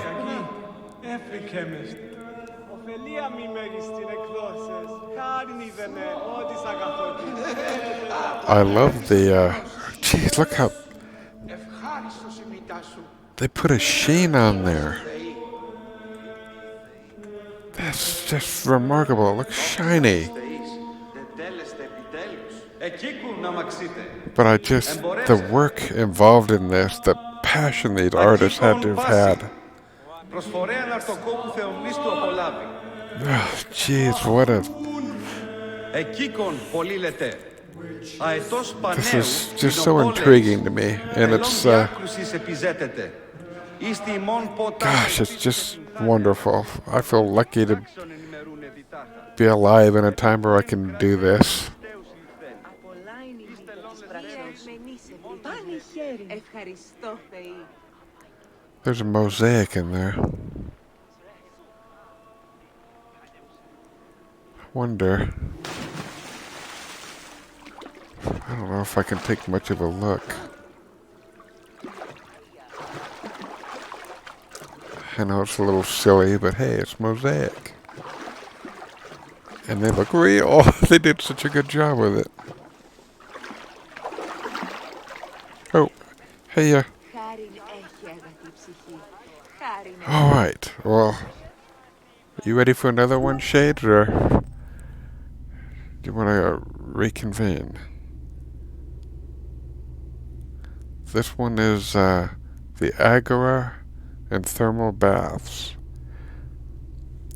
I'll preemptively go here and await your response. This has been fun.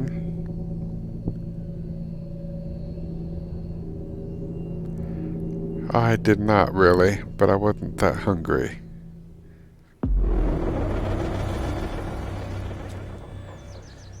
But I'm alright.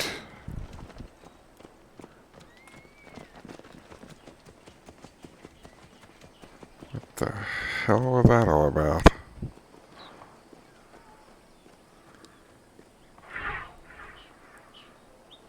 The Agora and thermal baths. And this is in Cyrene still.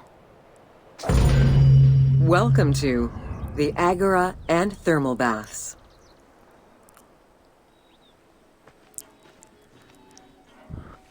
Well,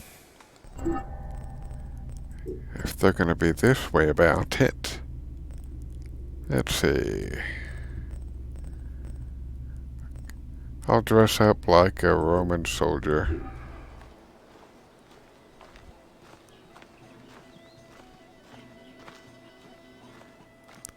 No, screw that. Screw that. I'm not going to do that.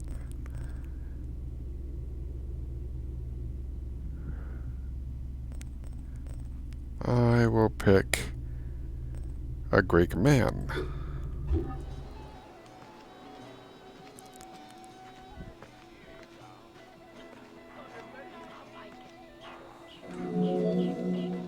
Cyrene's Agora was the public marketplace and political hub of the city.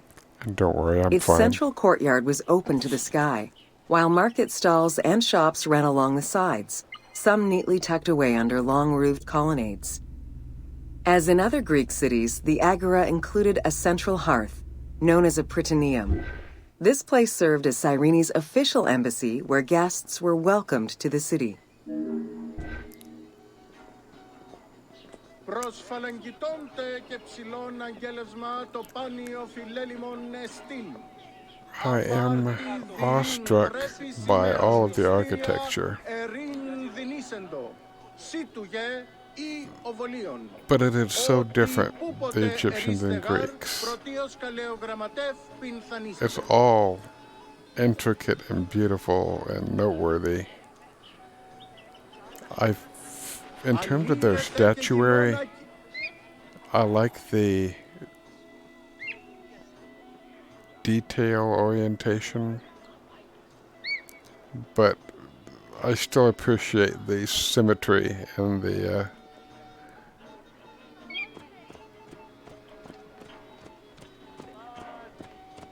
artwork of the Egyptians, even though it wasn't for art's sake. It was more functional according to their desires. An unnamed statue representing naval victories was the centerpiece of the Agora. The statue's female figure likely represents Nike, the goddess of victory. It was likely very similar to the victory of Samothrace, which currently resides in the Louvre Museum and served as a reference for the team. Εκείκο ουν εμπορέοι. Πρόρησης παρούσουδε πορέν, νοτιέτος μελίσσονται. Ουσίτε εκείεν ενδοτέρο πράγμαση διέπιν δεινών, και ενδένο γεΐστατο εις εγκύτατε. Κάλιον δι μερόιν φευξίνε, από προσνήν. Ου λυθίστε, αλέος. The Cyrene Agora also displayed many temples and monuments celebrating its founding king, Batos, and the city gods. There were 2 altars associated with the Temple of Apollo and a marble statue base dedicated to the goddess Libya.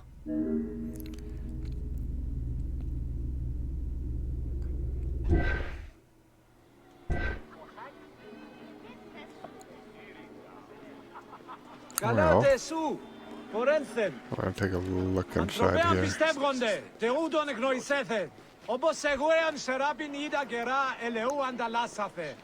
I know they're talking about the Agora. And yeah, they do, when you do the discovery stuff, they have a modesty feature on these things.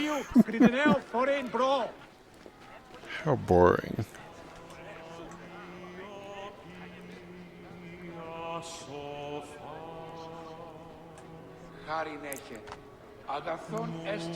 And who is this? I don't know. Well, nice seeing you guys here, but I'm going to split.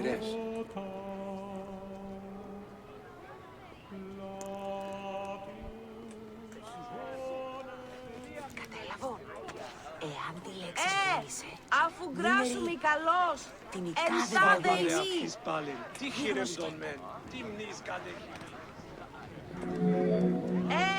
The civic buildings included a law court complete with an archive library that would have housed legal documents and other papers essential to the city's governance. Traces of fire damage to the building's remains indicate that it was possibly destroyed during the rebellion of the Jewish community in 115 CE.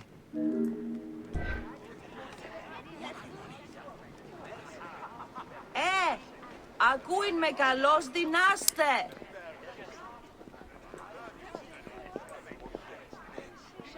Σι, ου ποροίστης, ακούειν με. That looks like medicine. Όταν σου ανέωξε, άνθρωπε, εσού λέγω.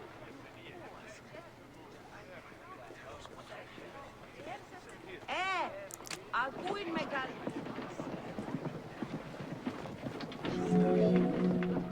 Public baths were common in Roman and Greek cities, and Cyrene held true to this tradition. 2 thermal baths from different eras were discovered among the ruins.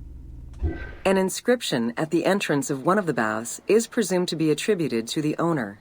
It dates the building to the Hellenistic period.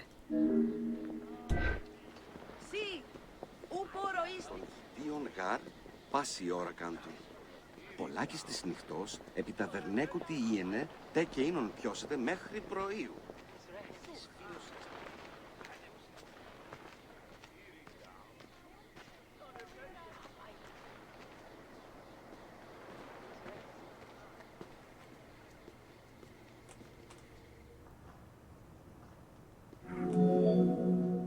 Mosaics were originally created for practical reasons, the need to waterproof floors.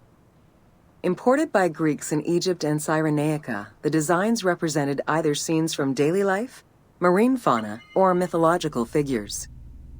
In addition to traditional Greek motifs, they also integrated concepts specific to Egyptian culture, such as the Nelumbo.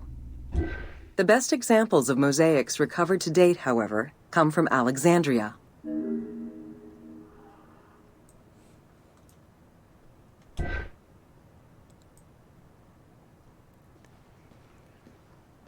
Nifty.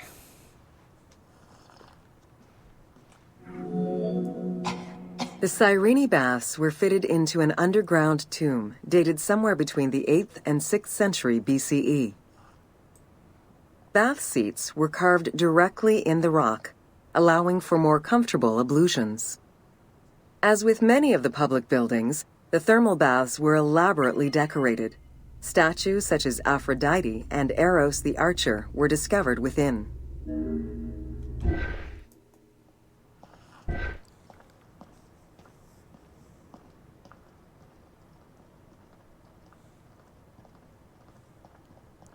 Why does she cough?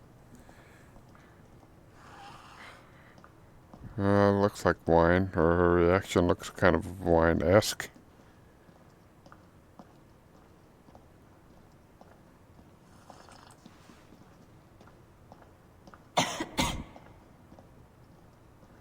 Yeah, she's had a bit too much.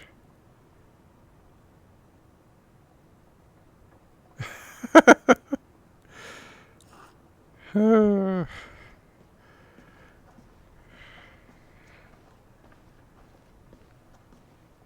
morning's still young.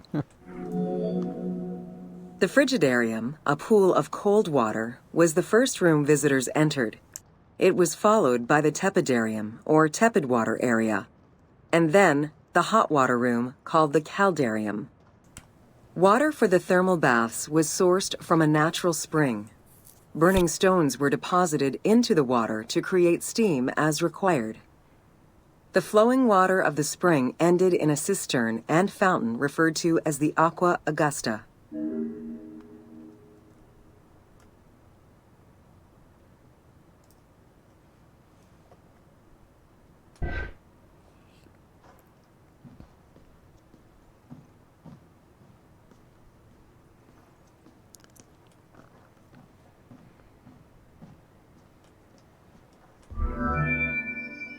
Later Roman baths were built under Emperor Trajan and then restored under Hadrian.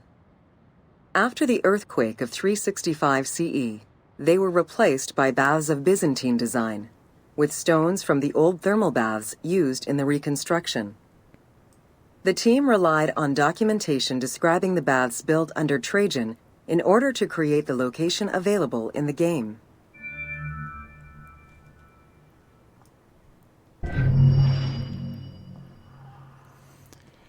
I really deeply appreciate the concerted attempt to have a really high level of detail.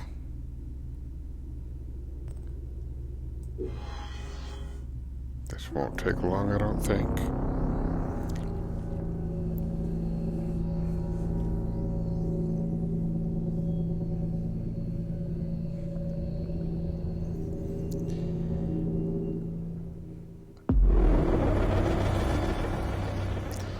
To be honest, I'm not sure that there are many women in a bathhouse drinking liquor at this time period. Unless they were of a certain profession.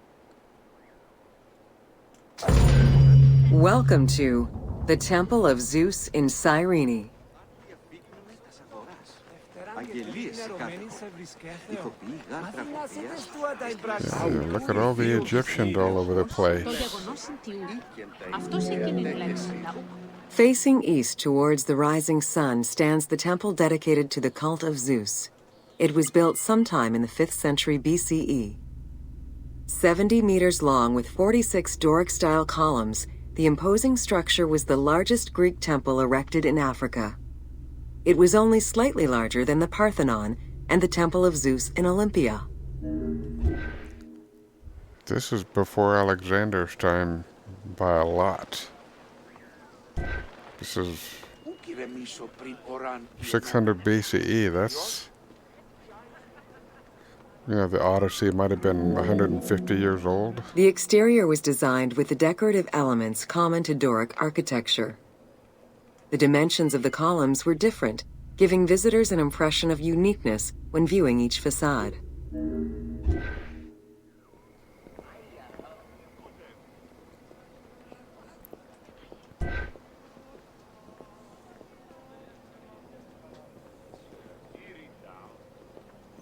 Yeah. After the temple was destroyed during the Jewish Keep doing what rebellion, you gotta Emperor do. Hadrian had it Don't wanna think reconstructed. about it too much. He chose not to rebuild the outer portico, but did restore the new Corinthian columns in marble. The temple was later completed under Marcus Aurelius.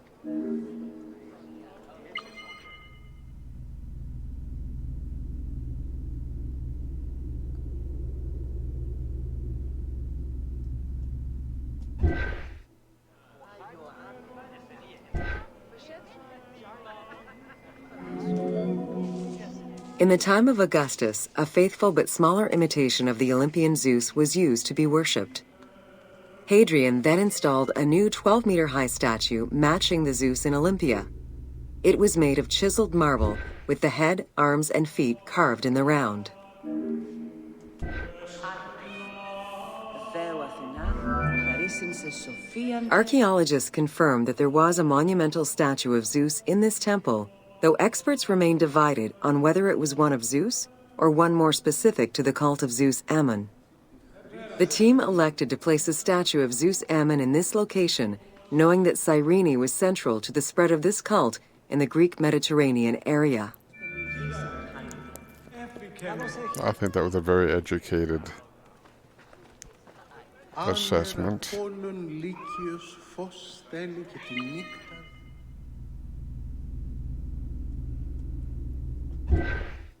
Έχει πίστη, φίλε.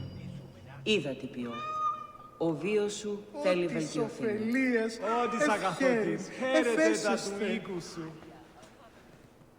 Ο κόσμος ούτως πεποιημένος, ώστε μη δεις Χάρινεχε, αγάθη ψυχή, χάρινεχε. Ευχαριστώ τον Θεό. I guess only a Bayek can play with kitties. Ωφελία μη μέγιστην εκδόσες, χάριν είδενε. Επέρασε. Ο αγαθός. Important monuments of Cyrene. Whew, 9 stations, 6 minutes. That's cool.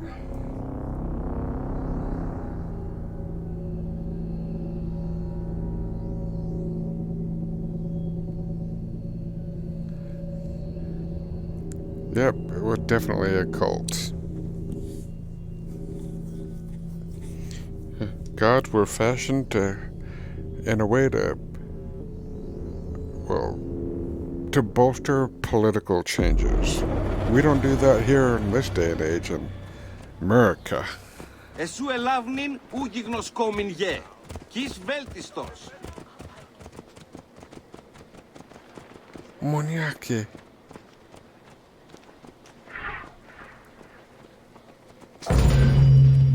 Welcome to Important Monuments of Cyrene.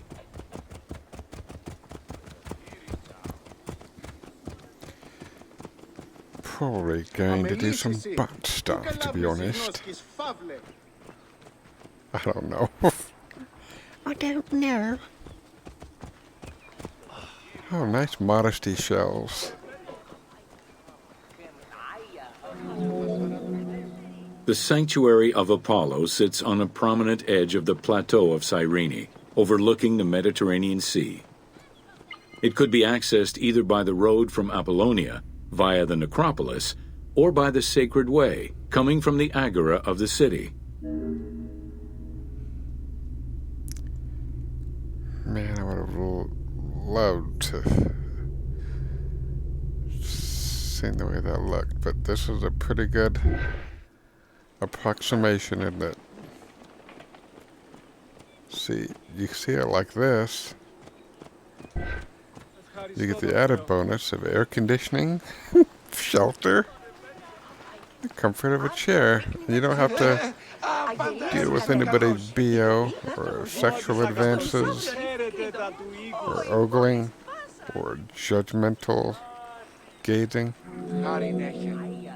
The abundance of temples and statues throughout the city reflect the various Greco-Roman and Egyptian cult influences over the centuries.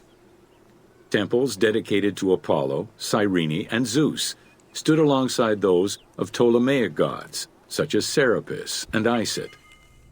Numerous fountains were decorated to represent other gods, including the city's namesake, Cyrene.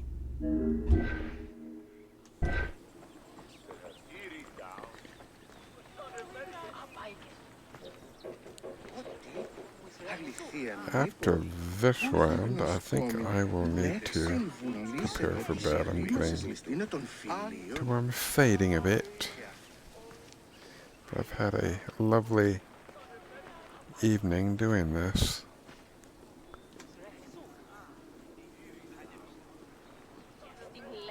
Plus, this can be shared for posterity.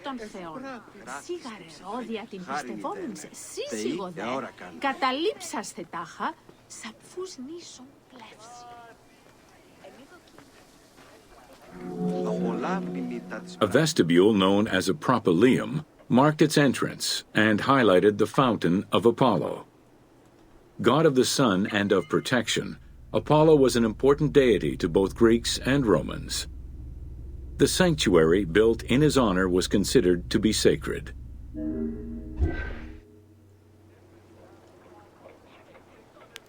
What does it mean when something like that is considered sacred? Like, is it something you keep under guard? Or something where it would be terribly unfashionable to, for example, drop a deuce in here or urinate?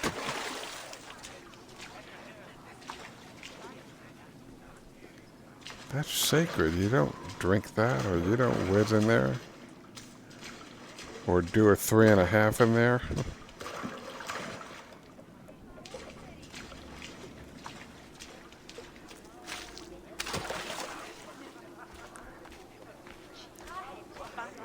DB Gamon's going to hell. The imposing temple was built on a natural cornice, stretching more than 200 meters in length and roughly 50 meters in width, and was surrounded by a vast Doric colonnade. Sections uncovered by archaeologists indicate restorations to the columns were made between 115 and 116 CE. Wow, this looks like quite a place.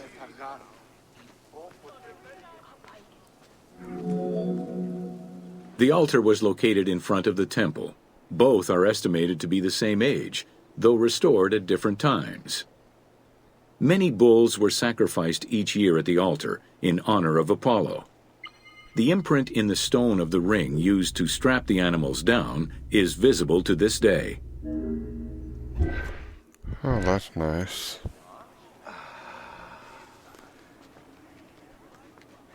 How wonderful. All that blood and gore. Χρόνου πολέμου ύστερου σειρός κοινός γευτρεπότσαχη. Κόμις ανθρώποι νυν δυνάντε έως συγκομίδιν φέρυντο γραμμετέων άδε. Ούτως παρεδέσεων εγραψούνται εν μητρέως σύτουτε και γραμμία αμοιβαίας τελεί παρά τη τούτεων αξίαν. He evidently has a lot to say. Πολλοί λέτε, έκηκουν. Ιεροσκόπος γε την οικάφτην αφικνέονται. Είναι θυσιέσον πράξεσιν. Αναγνωθείτε έτη χρεσμαίων παρημών. Καλέομουν εις οικεσιν εξελθύνεται και φιλοφροσένης κόμις τέουτης I don't mean anything illicit by that. I'm just saying they look like twins. Carved during the Roman era, the Apollo Cytharide was discovered near the temple. It is considered an important archaeological find. The meat. It was just like an The statue of Apollo was in pieces when it was uncovered. Let's go. Remarkably, most fragments were found, and the restored statue is currently at the British Museum. The team extrapolated the statue's final look based on the current partial reconstruction, and placed it inside the temple to reflect the patron deity of the area. I'm a bit out of it and tired, but spoke out to 10 there. But, they consumed the meat and everything. It was just a way of ritually making it more meaningful. It was basically making a presentation out of the butchering to make it seem more like a divine act than simple execution and eating. It's, by their mindset, was a way of elevating mankind above the simple predator, which to me, with my sensibilities, is engaging in a bit of hypocrisy. If you want to have a cruelty-free meat, find out how to grow the tastiest bits in a lab without actually having to create a sentient being that needs dispatching. And go from there. We are omnivores. Oh, that's a bug.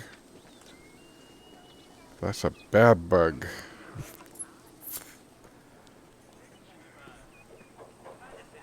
like a flying leap for Hades. The amphitheater of Cyrene is located on what is known as the Terrace of Myrtosa, next to the sanctuary of Apollo. It was built on top of the old theater in the 2nd century. Originally used as a stage, the theater became an amphitheater once the taste for Roman gladiatorial entertainment reached the city. Oh boy. Yeah, that was some serious glitching. Immersion breaking as hell. See if there's anything going on at the stage.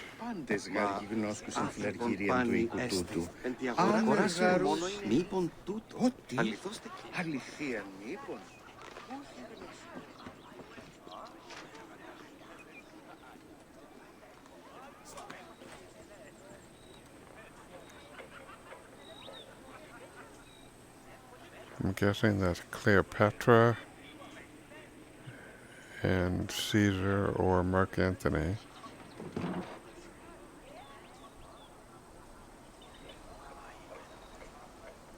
The seductress Cleopatra, that's probably Caesar.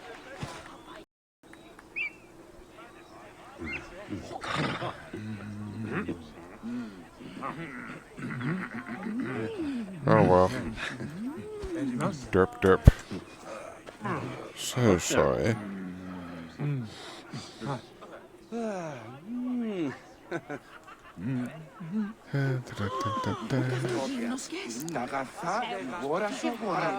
Golly, look at these details.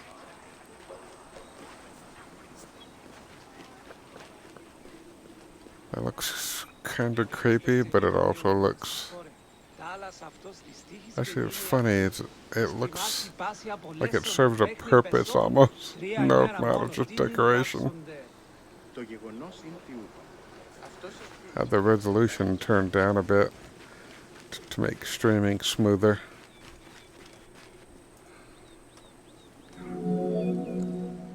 Entrances were placed at both ends of the amphitheater. A wall replaced the first 2 rows of bleachers as protection from the array of wild animals in the ring.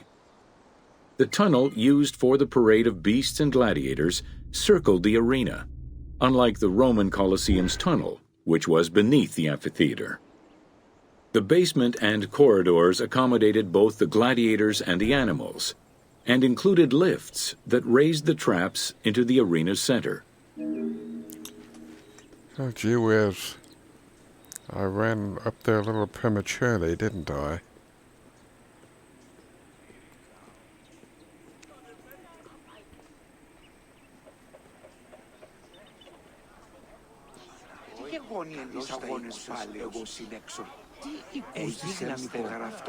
Λέξουσι, παλαιστεύει νύχη, πατάξει αλλήλους πάνη, μίσο να μαθηματικός αγώνη.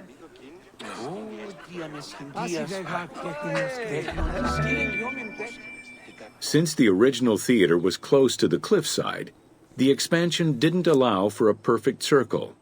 Instead, junctions of the semicircle formed the arena into an oval shape. This elliptical formation still ensured an excellent view from all angles. The team decided to create a perfectly round theater for technical reasons, and used the structure of the Roman theater as their reference.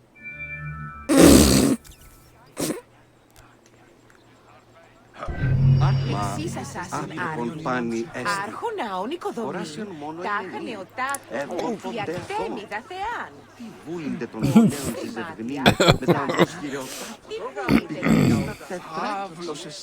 Τα πάντα διαχρήματα.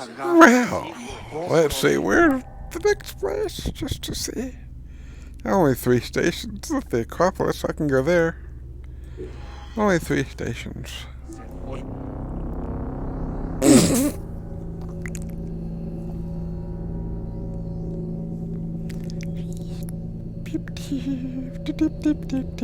Glory, glory, hallelujah. Okay. Let's get this one straight into the pickle barrel. A hole-in-one.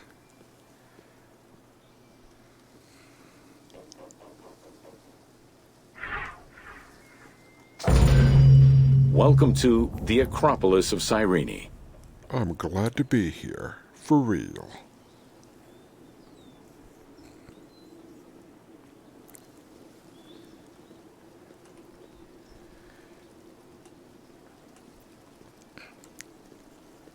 Oh wow, that's a cool color scheme. This is where you can cheat and use like a camera mode to get a real close look if you don't feel like climbing, but that's for others to do, I think. Wow, that's an expensive material. That's marble. Located on the western edge of the city, Cyrene's Acropolis was smaller than the one in Athens, though its high vantage point provided protection for the city. At its entrance was a single door, flanked by 2 towers. An inscription, legible to this day, states that the walls and the citadel were restored in the time of Augustus.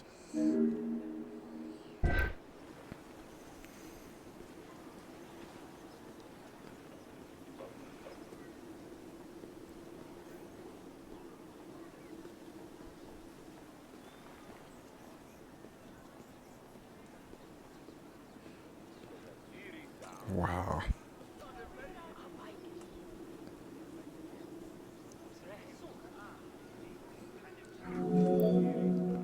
A number of statuettes She have looked been like a excavated Ptolemy. from the site, including one of Berenice, the daughter of Magus, the king of Cyrene, and half-brother of Ptolemy II. At the northeast tower, there is a sanctuary consisting of 2 small temples with a vestibule, and an altar believed to be that of Serapis and Isis. When the temples were excavated, archaeologists found traces of fire damage. However, there are no indications as to when this fire occurred. She did look related to Cleopatra.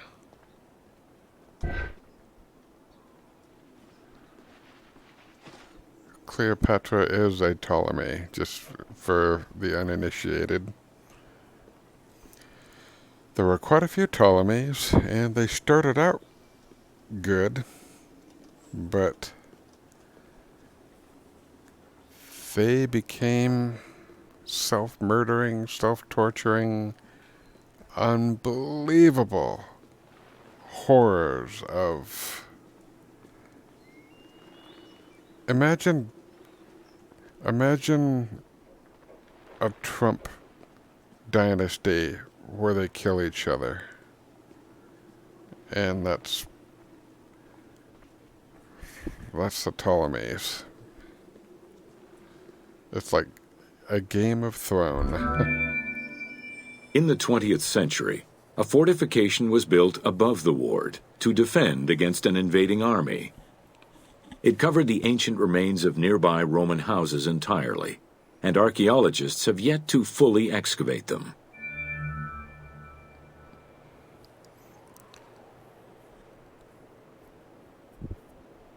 Man. Imagine I mean, this is being generous, but imagine a lifetime being about 50 years. Probably much less, but this time, probably, 30, the average person lived between 35 and 45 years. Roughly, 70 lifetimes of a man from this point to here.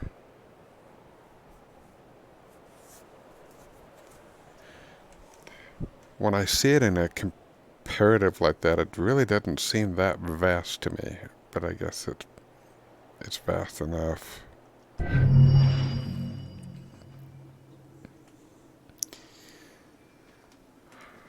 Unfortunately, I'm rather pooped, and my energy is not boundless, and I do need to have a bit of a snack before I retire. But don't know who that statue is of, but it looks like it's more of a Roman thing than a Greek thing. Oh, how about Gnaeus Pompeius Magnus. More people worship the rising than the setting sun. I feel rather stupid for not noticing that interactable sooner. Oh, let's take a look inside the temple. I don't know if I've already checked this out or not, but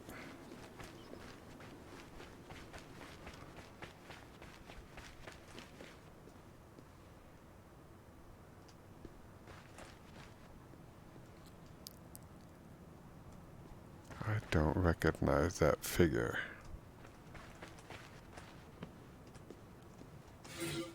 Oh, great and powerful Mars. I would have guessed Jupiter.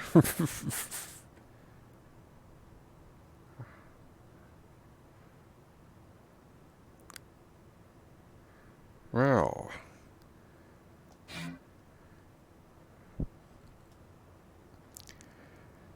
yeah, the Romans out-Greeked the Greeks. I would say boy, the censorship is so weird. It's not like I'm a foaming at the mouth pervo or anything, but when it comes to classical art, it's just, I can't imagine somebody looking at that and going, oh, wow. You know, and just going hog wild over that. But you can see they did such a great job with its marble detail. And the inlays and stuff. You can see flame and smoke coming out of their lamps. It's just, gosh, they did such a beautiful job with this. But I definitely need to eat something and cop a few Z's. So barring any craziness, I should be able to continue the Discovery Tour tomorrow around the same time. Oh, Greek. That's it's either a Greek or a Roman vase, but I think it's a Greek vase. Anyway, there's so many details. And that's quite a big deal. That's right. And you're anonymous, aren't you? That dude's a Hi Mucky Muck, I think. Well, I'll just say fair winds for now. Thanks for joining me. And till next time, have a kind and gentle night. And yeah, fair winds for now.